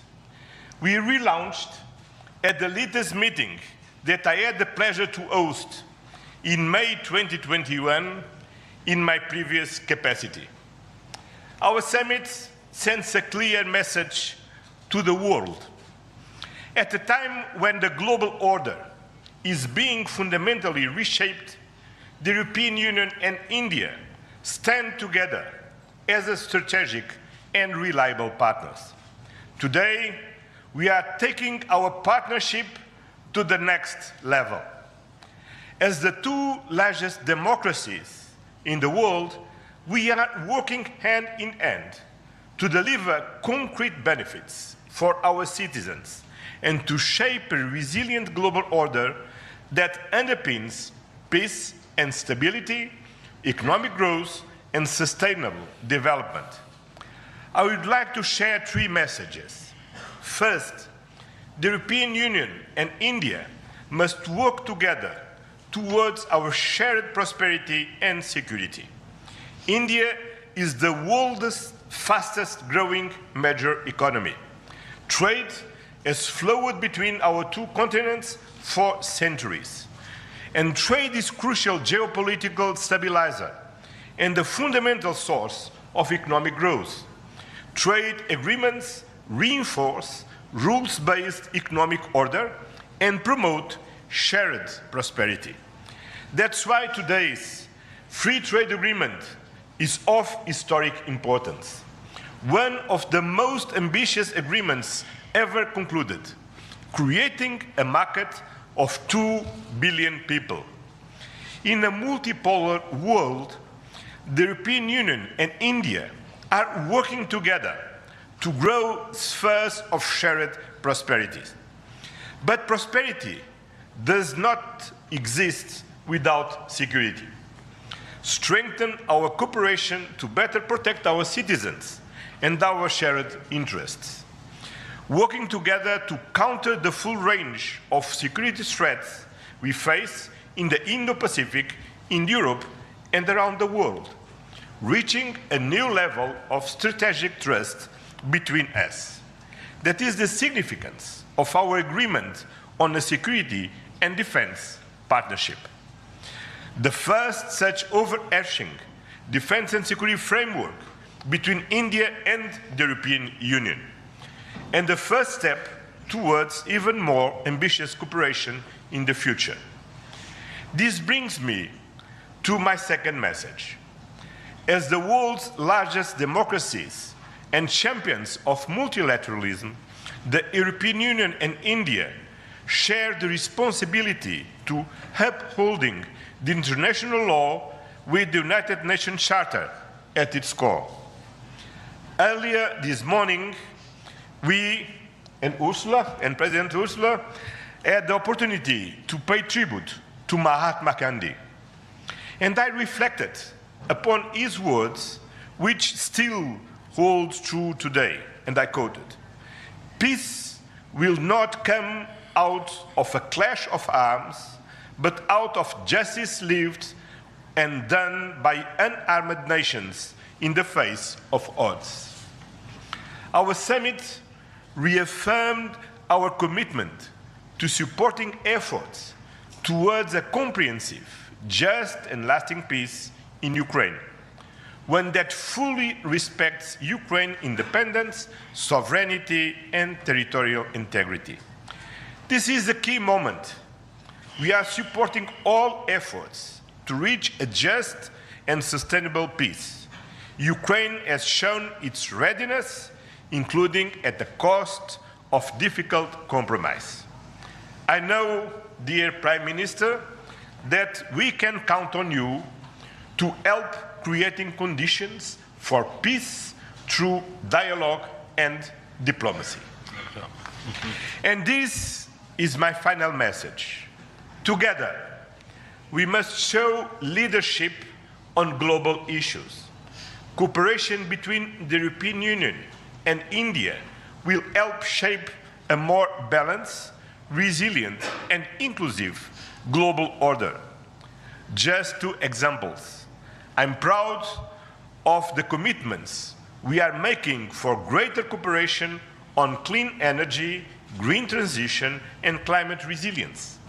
And our collaboration through the Global Gateway and on the India-Middle East-Europe Economic Corridor is decisive for global connectivity.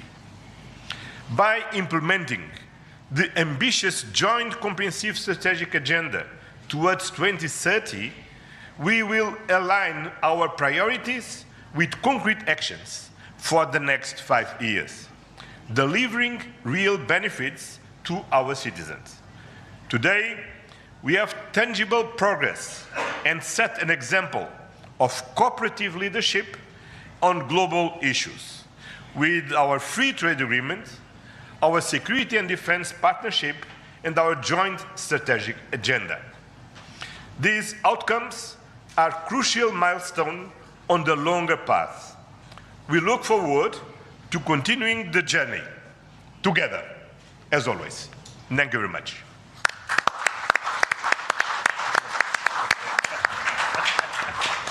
Thank you, sir. May I now request Her Excellency Ms. Ursula von der Leyen, President of the European Commission, to give her remarks to the media. Dear Prime Minister Modi, distinguished friend, Antonio, my friend, ministers, especially Shankar and Guyal, Vice President Kallas, Commissioner Šefčovič, Excellencies, friends, thank you very much for the exceptional hospitality we experienced. It was such an honor for us to be your chief guests at the Republic Day yesterday. This is a memory I will carry for a lifetime, because the sense of communion was so powerful. People filled the streets united in pride and joy of belonging to the Indian nation, and rightfully so.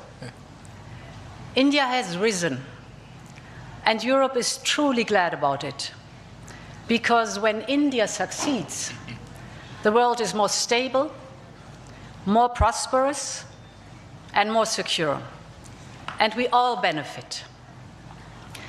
Prime Minister Modi, dear friend, 1 year ago, the full College of Commissioners came to India. You mentioned it. And this is also a very special memory for me. It showed the seriousness of our intent and the strength of our commitment. Today, we reap the fruits of that commitment with our historic summit. And let me start with trade. Prime Minister, distinguished friend, we did it. We delivered the mother of all deals. We are creating a market of 2 billion people. And this is the tale of two giants, the world's second and fourth largest economies. Two giants who choose partnership in a true win-win fashion. A strong message that cooperation is the best answer to global challenges. This trade will integrate further our supply chain and strengthen our joint manufacturing power. It will cut up to 4 billion euros in annual tariffs for exporters of all sizes. And it will create good jobs for millions of workers. here in India and in Europe. At the same time, this agreement will build on the natural complementarity of our economies. It brings together Indian skills, services, and scale with Europe's technology, capital, and innovation. It will create levels of growth that neither side can achieve alone. And by combining these strengths, we reduce strategic dependencies at a time when trade is increasingly weaponized. We will discuss this and more at our first EU-India Business Forum later today. I want to offer a special word of thanks to the people who worked so hard to make this day a reality. Starting with the European Union's Trade Commissioner Maroš Šefčovič and his counterpart, India's Commerce Minister Piyush Goyal. You have done an outstanding work.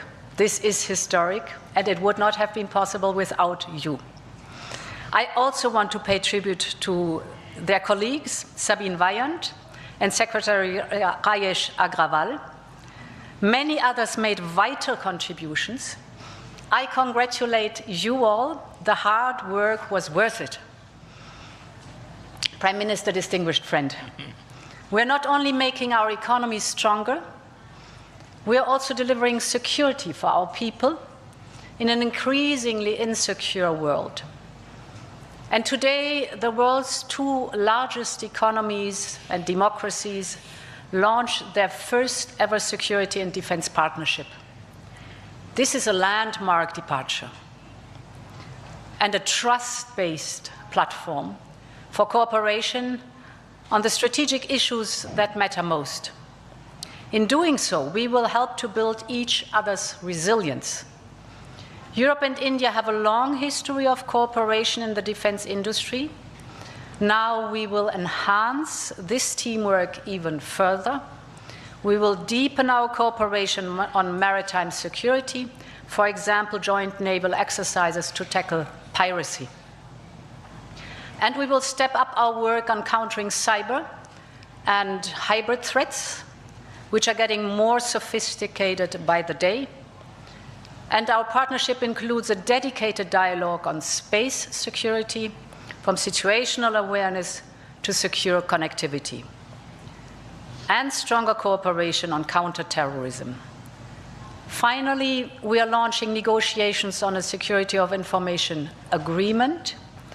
Europe and India have chosen to be reliable partners to one another, and this is how we demonstrate the trust we share.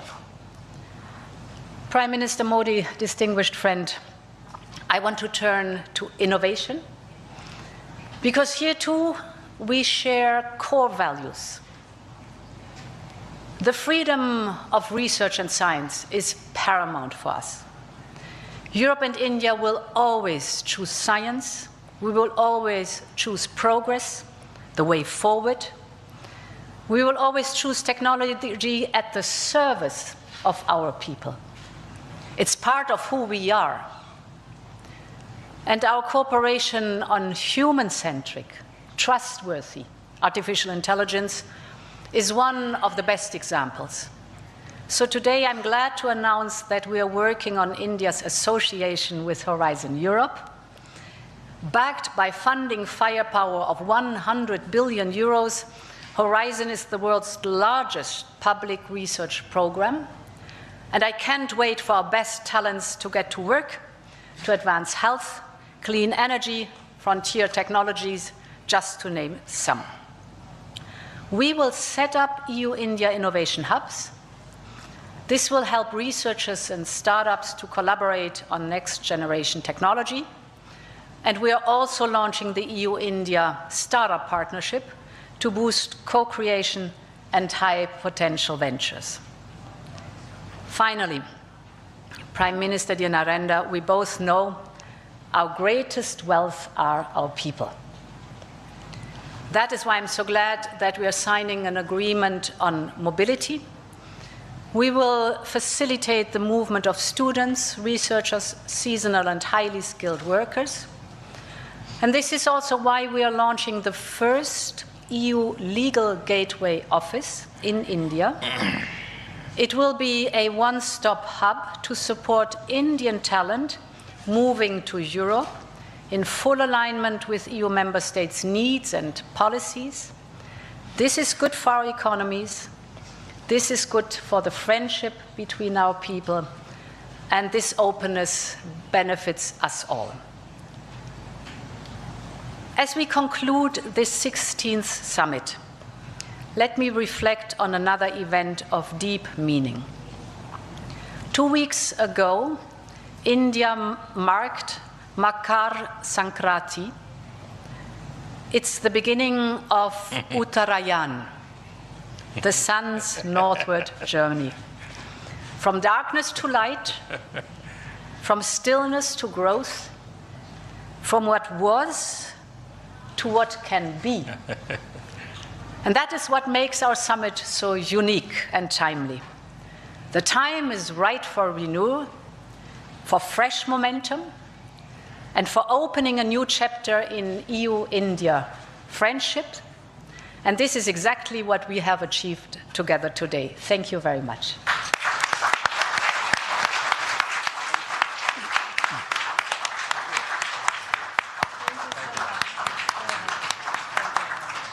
Thank you, Madam. With that, ladies and gentlemen, we conclude the press statements. Thank you very much for your presence. Hyderabad house से प्रधानमंत्री Narendra Modi, EU अध्यक्ष और यूरोपीय परिषद के अध्यक्ष एक संवाददाता सम्मेलन को संबोधित कर रहे थे। प्रेस स्टेटमेंट था जिसमें प्रधानमंत्री ने जहां एक तरफ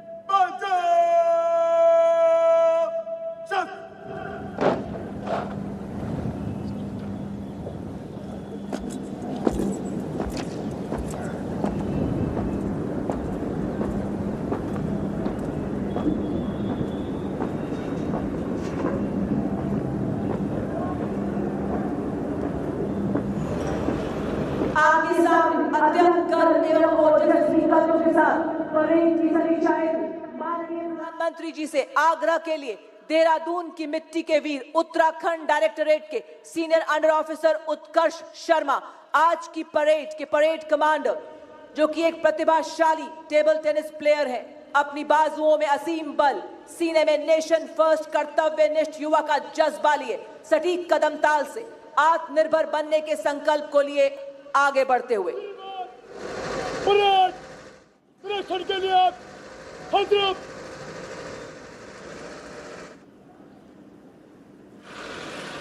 परेड कमांडर की रिपोर्ट देने के बाद प्रधानमंत्री जी द्वारा परेड का निरीक्षण किया जाएगा और उनके साथ होंगे डीजी एनसीसी एवं परेड कमांडर।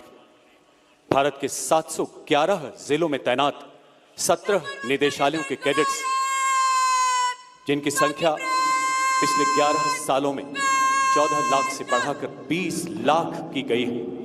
इन कर्तव्यनिष्ठ कैडेट्स के यहाँ उपस्थित प्रतिनिधि राष्ट्र प्रथम का उद्घोष करते हुए आज एक भारत श्रेष्ठ भारत की अद्भुत छवि यहाँ बिखेर रहे हैं। राष्ट्र की अक्षुण्णता के प्रति समर्पित रक्षा क्षेत्र तथा युवा सशक्तिकरण से जुड़ी गणमान्य विभूतियों की गरिमामयी उपस्थिति, लोकतंत्र की जननी रिपुदल वारिणी भारत भूमि के सर्व जनप्रिय माननीय प्रधानमंत्री जी का प्रेरणादायक सानिध्य, अमृतकाल की अमृत पीढ़ी का अपने प्रधानमंत्री जी को करीब से देखने का सपना आज साकार हो रहा है। दर्शक दीर्घा में माननीय प्रधानमंत्री जी द्वारा विशेष रूप से आमंत्रित कई मेहमान उपस्थित हैं। इनमें शामिल हैं हमारे राष्ट्रीय रंगशाला के कर्मचारी, ट्राइबल आर्टिस्ट, माई भारत नेशनल सोशल सर्विस के युवा, साथ ही वाइब्रेंट विलेजेस के प्रतिनिधि की यहाँ उपस्थिति, भारत के सीमांत गांव के ऐसे देशभक्त जो राष्ट्र की पहली पंक्ति में खड़े प्रहरी नजर आते हैं। माननीय प्रधानमंत्री जी के वाइब्रेंट विलेज कार्यक्रम केवल एक योजना नहीं बल्कि एक संकल्प, एक साधना है। शेष नेतृत्व में सीमांत गांव भी विकास के केंद्र बन रहे हैं। आज यहां अरुणाचल प्रदेश, गुजरात, मेघालय, असम जैसे राज्यों से पधारे गांव के प्रतिनिधि जो आत्मनिर्भर भारत की नींव को और सशक्त बना रहे हैं। दर्शक दीर्घा में कुछ और विशेष मेहमान भी उपस्थित हैं। नारंगी परिधान में युवा आपदा मित्र योजना का प्रतिनिधित्व कर रहे 94,400 कैडेट्स के वो प्रतिनिधि जो नागरिक प्रशासन तथा आपदा एजेंसियों के साथ मिलकर आपदा सुरक्षित भारत बनाने में सदैव तत्पर है। आदित्य L1 की नजरों से पूरी दुनिया को निहारता भारत धरती पर संकल्प लेता है और चांद पर उन्हें साकार करता है। जी हां, अब चांद से आगे जाना है, सूरज से आंख मिलाना है, संकल्प नया दोहराना है, एक विकसित राष्ट्र बनाना है। माननीय प्रधानमंत्री जी युवा शक्ति को विकसित राष्ट्र के निर्माण का सबसे मजबूत स्तंभ मानते हैं और युवा उन्हें अपने बीच पाकर विशेष रूप से हर्षित हैं। युवा वर्ग उनके हृदय के बेहद करीब रहा है। परीक्षा पे चर्चा हो, यंग लीडर्स डायलॉग हो, वॉइस ऑफ यूथ कार्यक्रम हो या बाल पुरस्कार विजेताओं से मुलाकात, अपनी बेशुमार व्यस्तताओं के बावजूद माननीय प्रधानमंत्री जी युवाओं से मिलने के अवसर हमेशा तलाशते रहते हैं। उनके शब्दों में कोई भी देश तभी सशक्त हो सकता है अगर उसके बेटे बेटियों को अपने सामर्थ्य पर विश्वास होगा। उनके मस्तक हिमालय की तरह ऊंचे होंगे और उन्हीं विचारों के अनुरूप देश के युवाओं को तराश कर सशक्त एवं संगठित बनाने के लिए प्रतिबद्ध नेशनल कैडेट कोर। जैसे जैसे माननीय प्रधानमंत्री महोदय आगे बढ़ रहे हैं वैसे वैसे दर्शकों में उत्सव का ज्वार बढ़ता जा रहा है। अपने चहेते नेतृत्व को देखकर उनसे बैठा नहीं जा रहा है और अनुशासन की संवेदना उन्हें उठने नहीं दे रही है। तालियों की गूंज, जय घोष की लहरें और आंखों में चमक, यह सब मिलकर एक अद्भुत ऊर्जा रचते हैं। ऐसा प्रतीत होता है मानो लोगों को आज सब कुछ मिल गया जिसका उन्होंने कभी स्वप्न देखा था। हर क्षण सार्थक, हर पल उपलब्धि सा, हर अनुभूति जीवन भर की पूंजी बन गई। यह मुलाकात नेतृत्व और नागरिक के बीच है, विश्वास और आशा के बीच है। सभी जानते हैं वे किसी असाधारण अवसर का हिस्सा बन रहे हैं। एक ऐसा पल जो न दोहराया जा सकता है न भुलाया। ऐसा प्रतीत होता है मानो प्रधानमंत्री और जनता इच्छा से जुड़े हों, विश्वास से बंधे हों और 2047 तक भारत को विकसित बनाने की साझा प्रतिज्ञा में खड़े हों। सभी इस पल को हमेशा हमेशा के लिए अपने आंखों में बंद कर देना चाहते हैं, उन खूबसूरत पलों को। ये अविस्मरणीय पल जो दर्शकों ने जिया है कैमरे की आंखों में कैद एक प्रतिष्ठित चित्र के रूप में बेशक ड्राइंग रूम में होगा, लेकिन हृदय के सबसे संवेदनशील में हमेशा अंकित रहेगा। और अब माननीय प्रधानमंत्री जी का वाहन सभी 17 एनसीसी स्टेट डायरेक्टरेट्स कंटिंजेंट्स के निरीक्षण के लिए अग्रसर, जो कि इंटर डायरेक्टरेट प्रतियोगिता 2024-25 में अर्जित अपनी अपनी मेरिट के अनुसार पंक्तिबद्ध खड़े हैं।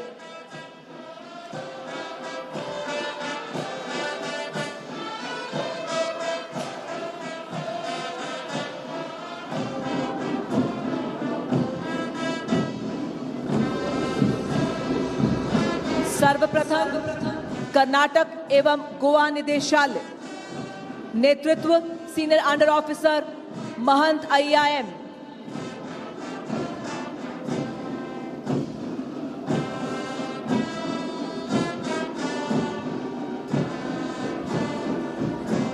दिल्ली निदेशालय, नेतृत्व सीनियर अंडर ऑफिसर नानशी द्वारा, तमिलनाडु पुडुचेरी अंडमान एंड निकोबार निदेशालय, नेतृत्व सीनियर अंडर ऑफिसर आशा के हाथों में, मध्य प्रदेश एवं छत्तीसगढ़ निदेशालय, कमान संभाली है सीनियर अंडर ऑफिसर सूरज शुक्ला ने, पंजाब, हरियाणा, हिमाचल प्रदेश एवं चंडीगढ़ निदेशालय, कमान संभाली है कैडेट कैप्टन नीलाक्षी ने,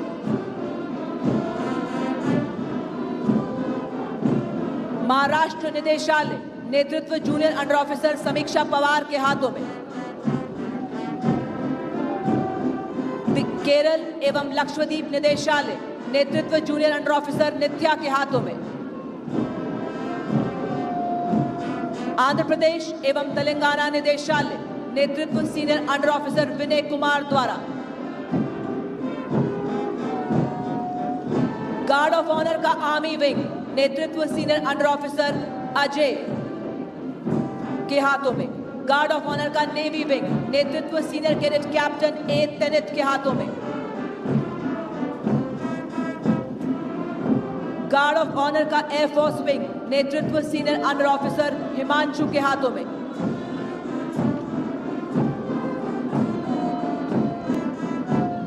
गार्ड ऑफ ऑनर में senior wing girls cadet contingent नेतृत्व कर रही हैं junior under officer cookie Prabha. Waste Bengal एवं सिक्किम निदेशालय नेतृत्व senior under officer Sonia Dorji के हाथों में। उत्तर प्रदेश निदेशालय कमान संभाली है सीनियर अंडर ऑफिसर चंद्रमौली ने। राजस्थान निदेशालय कमान senior under officer Subhash Gujjar के हाथों में। जम्मू कश्मीर एवं लद्दाख निदेशालय कमान सीनियर अंडर ऑफिसर नीतीश के हाथों में। ओडिशा निदेशालय कमान संभाली है senior under officer Shankar Bag ने। नॉर्थ ईस्टर्न रीजन निदेशालय नेतृत्व कर रहे हैं senior under officer Jayant Hazarika. Gujarat Dadra and Nagar Haveli Daman and Diu निदेशालय नेतृत्व कर रहे हैं senior under officer Rana Ganesh Singh. Bihar एवं झारखंड निदेशालय कमान संभाली है senior under officer Alok Kumar ने। उत्तराखंड निदेशालय नेतृत्व कर रहे हैं senior under officer Nikhil पुष्पवान।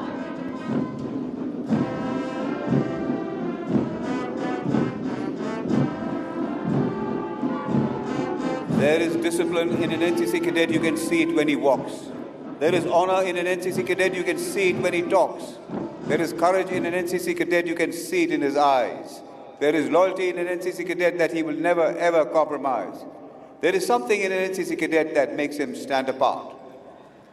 After having reviewed the parade, the Honourable Prime Minister is now returning to the saluting dais. As the Honourable Prime Minister's vehicle advances, the spectators in the southern stands who have waited with patience are eager to express their joy by waving the tricolour and chanting Bharat Mata Ki Jai. The environment is absolutely electric. What a moment it is to witness young cadets enjoy as the Honourable Prime Minister waves back at them. I'm sure the Honourable Prime Minister himself, being an NCC alumnus, can relate to the joy and confidence of the young cadets and feel satisfied to see them as agents of change, as also beneficiaries of change in consonance with his vision for Viksit Bharat at the rate of 2047. She is mystery, she is allure. She is contemporary and classical. She is modern and traditional. She is change and continuity. She is eternal, here and now. She is you, she is me. She is everybody. She is the journey to our soul. Her name is India. Thine the beauty, thine the strength, thine the strength that nerves the arm, thou art soul and breath. Every thought is but divine. We salute you, Mother India. पूरी तरह से उत्साह से भरा हुआ वातावरण है। अपना तन मन मां भारती के लिए समर्पण करने वाले माननीय प्रधानमंत्री जी सभी का अभिवादन स्वीकारते हुए मानव उत्साह का समंदर उमड़ आया हो करियप्पा परेड ग्राउंड में, जिनका रोम रोम श्वास श्वास भारत का उत्थान, भारत का विकास, जिनका हर कर्तव्य हर कर्म भारत पे शुरू भारत पे खत्म, उसी उमंग उसी जोश को सब में उजागर करते हुए माननीय प्रधानमंत्री जी द्वारा सभी जनमानस के प्रति इतना अपनत्व, इतनी आत्मीयता की लहर से स्वर गूंज उठा है आज करियप्पा परेड ग्राउंड पर। मानो हर दिशा कह रही हो, इतिहास रच दे अब अनूठा, संकल्प ये हम सब करें, सब एक रहकर देश हित जिए, चहुं दिश अब विकास की धारा हो प्रखर, गतिमान रहे निरंतर अब देश के विकास का सफर। माननीय प्रधानमंत्री जी को अपने इतने समीप देख मानो आज करियप्पा परेड ग्राउंड में उपस्थित हर देशभक्त ये आश्वासन दे रहा हो कि हम 2047 तक भारत को विकसित राष्ट्र बनाएंगे। अब हम स्वतंत्र सोच और आत्मविश्वास से कार्य करेंगे, नए उत्साह से न्यू इंडिया को सशक्त बनाएंगे। हम अपनी संस्कृति और विरासत का सम्मान करेंगे, इतिहास की गौरव गाथाओं से प्रेरणा लेंगे, परंपराओं को संरक्षित कर आधुनिकता से जोड़ेंगे। हम सदैव पारदर्शिता और सेवा भाव से कर्तव्य का पालन करते हुए राष्ट्र निर्माण में सदैव अग्रसर रहेंगे। आज माननीय प्रधानमंत्री जी की गौरवमयी उपस्थिति से इठलाता करियप्पा परेड ग्राउंड नए जोश, नई उमंग, नई ऊर्जा से भरा है। ऊर्जा आत्मनिर्भरता की, ऊर्जा इनोवेशन की, ऊर्जा जन जन से जुड़ने की, ऊर्जा डिजिटाइजेशन की, ऊर्जा समृद्ध विरासत की, ऊर्जा आधुनिकता की। इसी बीच सभी का अभिवादन बड़े ही अपनत्व से स्वीकारते हुए माननीय प्रधानमंत्री जी निरीक्षण के उपरांत माननीय प्रधानमंत्री जी का वाहन सलामी मंच की ओर अग्रसर होता हुआ। The Honourable Prime Minister of India has returned to the saluting dais after having reviewed the parade. The parade, looking truly impressive, where hours and hours of drill practice by these cadets have gone into what has been forged into a clockwork precision of movement on the Kariappa parade ground.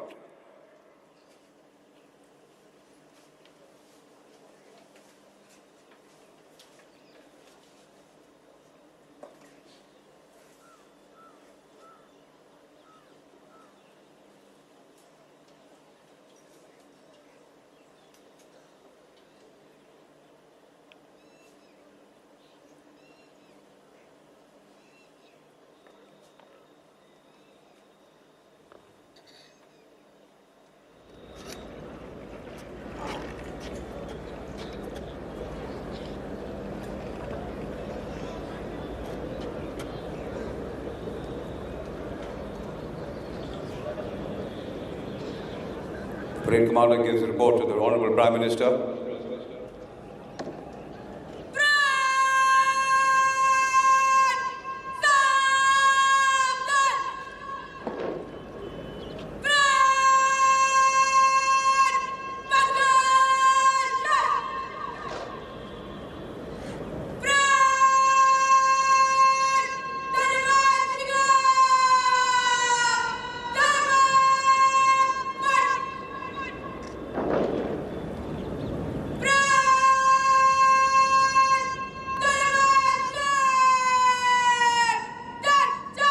Parade Second in Command, Senior Under Officer Sakshi Singh of Maharashtra Directorate has given the orders for the disposal of the state government contingents, the Guard of Honour. She has also ordered the commencement of the march past by the marching contingents. The band is playing the tune Sare Jahan Se Acha. There are 6 marching contingents representing the north, east, west, south and central zones of the country and a girls contingent. In history's distinguished pages we will play to help build a strong nation every single day. For we are the National Cadet Corps, we are the force, we are the strength, we change history's course. India, a nation of over 1 billion people, and a nation for over 1 billion reasons. And in this multi-hued capital of India, there is one common denominator, one belief, one prayer, one ethos, the nation first, always and every time. देवी और सज्जनों, आप देख रहे हैं हमारे NCC cadets parade ground से प्रस्थान करते हुए बड़े जोश और उत्साह के साथ कंधे से कंधा एवं कदम से कदम मिलाते हुए ये कैडेट्स चले। ये समर्थ भारत के सक्षम कैडेट्स सीना ताने, हाथ हिलाते, पांव बढ़ाते, मन मुस्काते, आत्मनिर्भरता का गीत गाते। एक हमारा देश हमारा, हम एनसीसी के वीर विकास के पथ पर ना ही रुकेंगे ना ही मुड़ेंगे, बनेंगे सशक्त, रक्षक और प्रेरक। हम एनसीसी के सेनानी, हम में छुपी है एकता और अनुशासन की सच्चाई। अपनी सेवा से औरों की भलाई, नेशन फर्स्ट की शपथ धारण किए हम हैं कर्तव्यनिष्ठ कैडेट्स एनसीसी के। अंगार हार उनका जिनकी सुनहाक समय रुक जाता है, आदेश जिधर का देते हैं इतिहास उधर झुक जाता है। इतिहास को झुकाने के लिए आ रहे हैं राष्ट्रीय कैडेट कोर। और इसी के साथ देवी और सज्जनों, आपके सामने सलामी मंच की ओर गर्व से बढ़ता हुआ नेशनल कैडेट कोर कैडेट्स घुड़सवार दस्ता, जो कि कैडेट्स में अनुशासन और उनके शौर्य का प्रतीक है एवं राष्ट्रभक्ति से भरे हुए ये युवा शक्ति का अनुपम दृश्य है।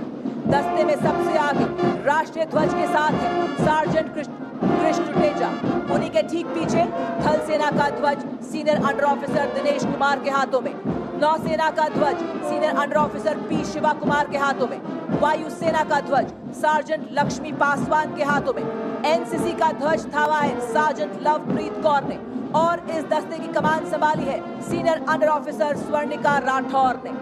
कदमों की ताल संग ताल कैडेट्स मिलाते हैं, अपने वफादार साथी की पीठ पर कैडेट्स अनुशासन सीखते हैं। सटीक मुद्रा, आंखें लक्ष्य पर, सवार पर एनसीसी कैडेट्स हर बाधा पार करते हैं।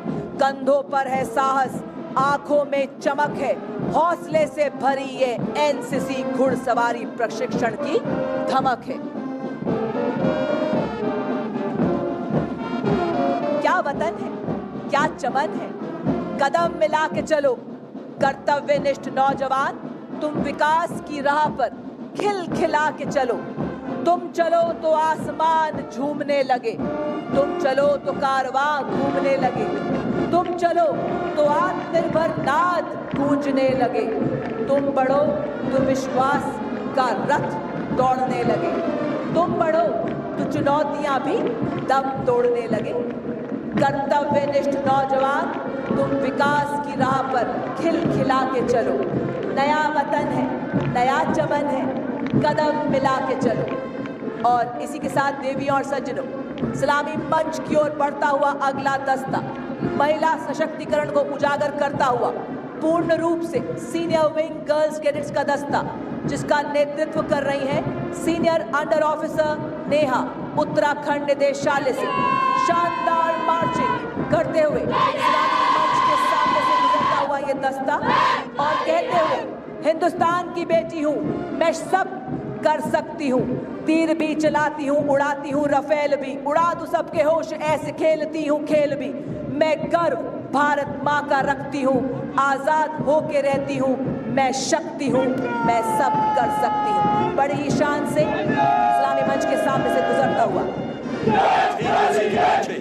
उत्तरी क्षेत्र की टुकड़ी जिसका नेतृत्व कर रहे हैं जम्मू कश्मीर लद्दाख निदेशालय के senior under officer Aslan Riyaz और placard bearer senior under officer Mohammad Imran. निदेशालयों का संयुक्त दस्ता जम्मू कश्मीर लद्दाख, दिल्ली, पंजाब, हरियाणा एंड हिमाचल प्रदेश एंड चंडीगढ़। पूर्वी क्षेत्र का मार्चिंग दस्ता पश्चिमी बंगाल एवं सिक्किम निदेशालय के senior under officer Vibhash Bhandari के नेतृत्व में बोर्ड मार्कर हैं उत्तरी पूर्वी क्षेत्र के जूनियर अंडर ऑफिसर सूरज सिन्हा। इसमें उत्तर पूर्व क्षेत्र, बंगाल, सिक्किम तथा ओडिशा के शूरवीर कैडेट। और अब आप इस्लामी मंच के सामने से गुजरता हुआ वेस्ट जोन का दस्ता कमान संभाली है गुजरात डायरेक्टरेट के senior under officer Mitraj Singh Jadeja ने। दस्ते में शामिल है महाराष्ट्र, गुजरात एवं राजस्थान निदेशालय के कैडेट्स। और ठीक उसी के पीछे पश्चिमी क्षेत्र के पीछे दक्षिण क्षेत्र की टुकड़ी जिसका नेतृत्व कर रहे हैं केरल और लक्षद्वीप निदेशालय के senior under officer Rabin Abdullah KV, record bearer senior under officer Nivesh Narayan. Andhra Pradesh, Telangana, Karnataka और गोवा, तमिलनाडु, केरल और लक्षद्वीप निदेशालयों का संयुक्त दस्ता। अनुशासन के अटूट धागे से बंधा अगला मार्चिंग दस्ता मध्य क्षेत्र का नेतृत्व उत्तराखंड निदेशालय के सीनियर अंडर ऑफिसर सार्थक सिंह द्वारा। बोर्ड मार्कर है उत्तराखंड के ही senior under officer Ayush Kharola. इसमें मध्य प्रदेश, छत्तीसगढ़, बिहार तथा झारखंड, उत्तर प्रदेश निदेशालय तथा उत्तराखंड निदेशालय शामिल हैं।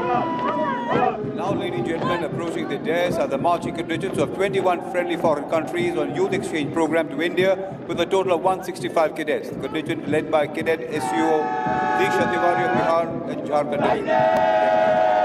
Bangladesh 12 cadets, Bhutan 12, Brazil 6, Fiji 6, Indonesia 6, Kazakhstan 6, Kenya 5, Kyrgyz Republic 5, Laos 6, Malaysia 6, Maldives 4, Mauritius 10, Mongolia 6, Mozambique 6, Nepal 16, Seychelles 6, Singapore 10, Sri Lanka 12, Thailand 3, United Kingdom 10 and Vietnam 12.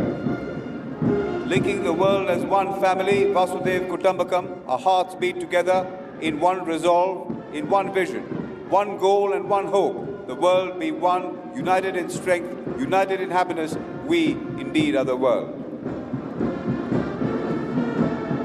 Arms moving like a resurging wave. Smart salute to the Honorable Prime Minister. Setting the stage for the arrival of the bands from Sindhya School, Fort Gwalior, led by SU Akushi Todi, Sari School, Gorakhal, led by SUO Rudra Kashyap. St. Francis de Sales School, Guwahati, led by Cadet Priya Kumari. Newman College, Kerala, led by SUO Ashwin Bhatt. And the Punjab Regiment Band, led by Subedar Sanjeev Kumar.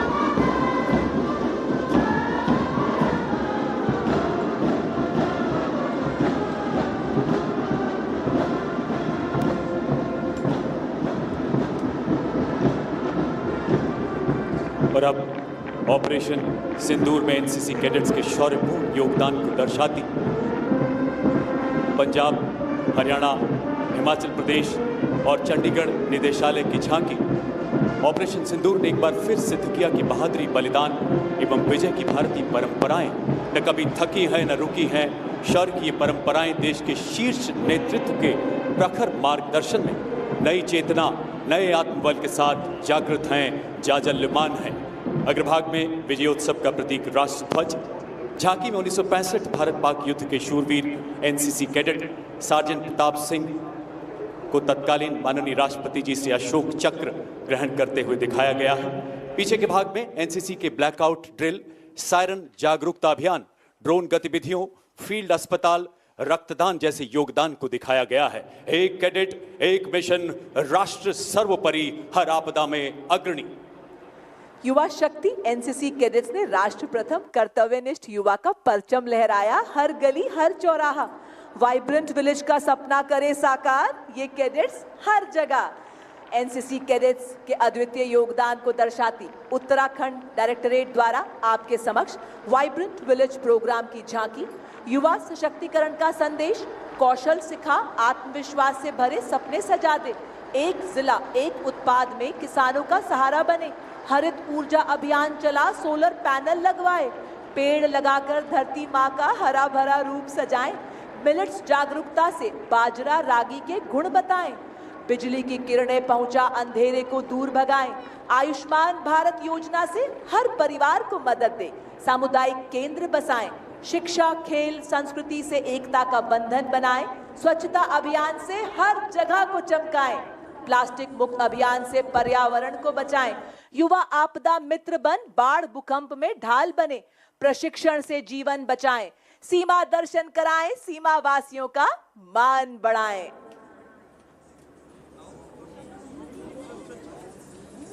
अब आपके समक्ष my Bharat national social service के volunteers द्वारा वंदे गाए जा तू राग केसरी मातरम के भाव पर आधारित एक सांस्कृतिक प्रस्तुति।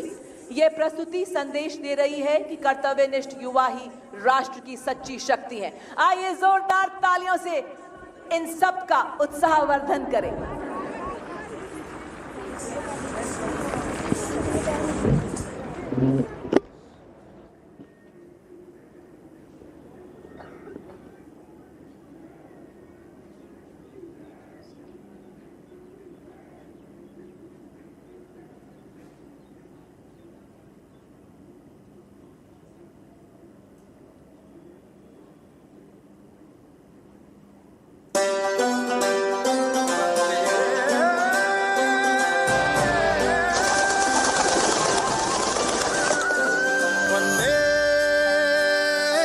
गाए जा तू राग केसरी मातरम मातरम मातरम मातरम। वंदे रग रग में गूंज रहा है भारतम भारतम भारतम भारतम। है बुलंदी पे ये तिरंगा, जोड़ के रखे हमको गंगा रे। सुन लेना हिंदुस्तान हिंदुस्तान है तुझ में कहीं मेरी जान। हिंदुस्तान हिंदुस्तान है रूह पे तेरे निशान।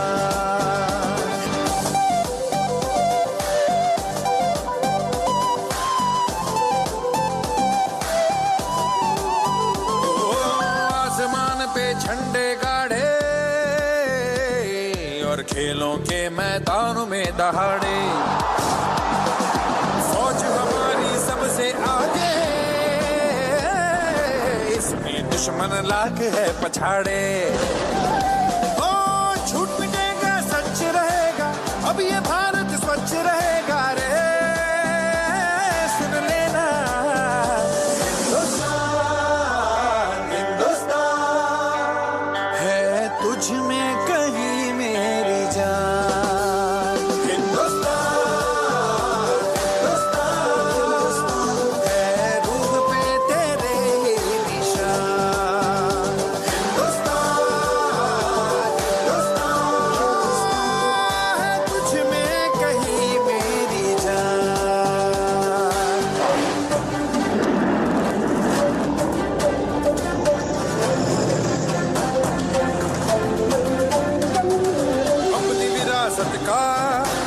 ऊंचा करे जहां, देश की नारी ने भी बढ़ाया अपने देश का मान। दिन ब दिन आगे बढ़ रहा विज्ञान, शिक्षा में भी मार लिया हमने तो मैदान।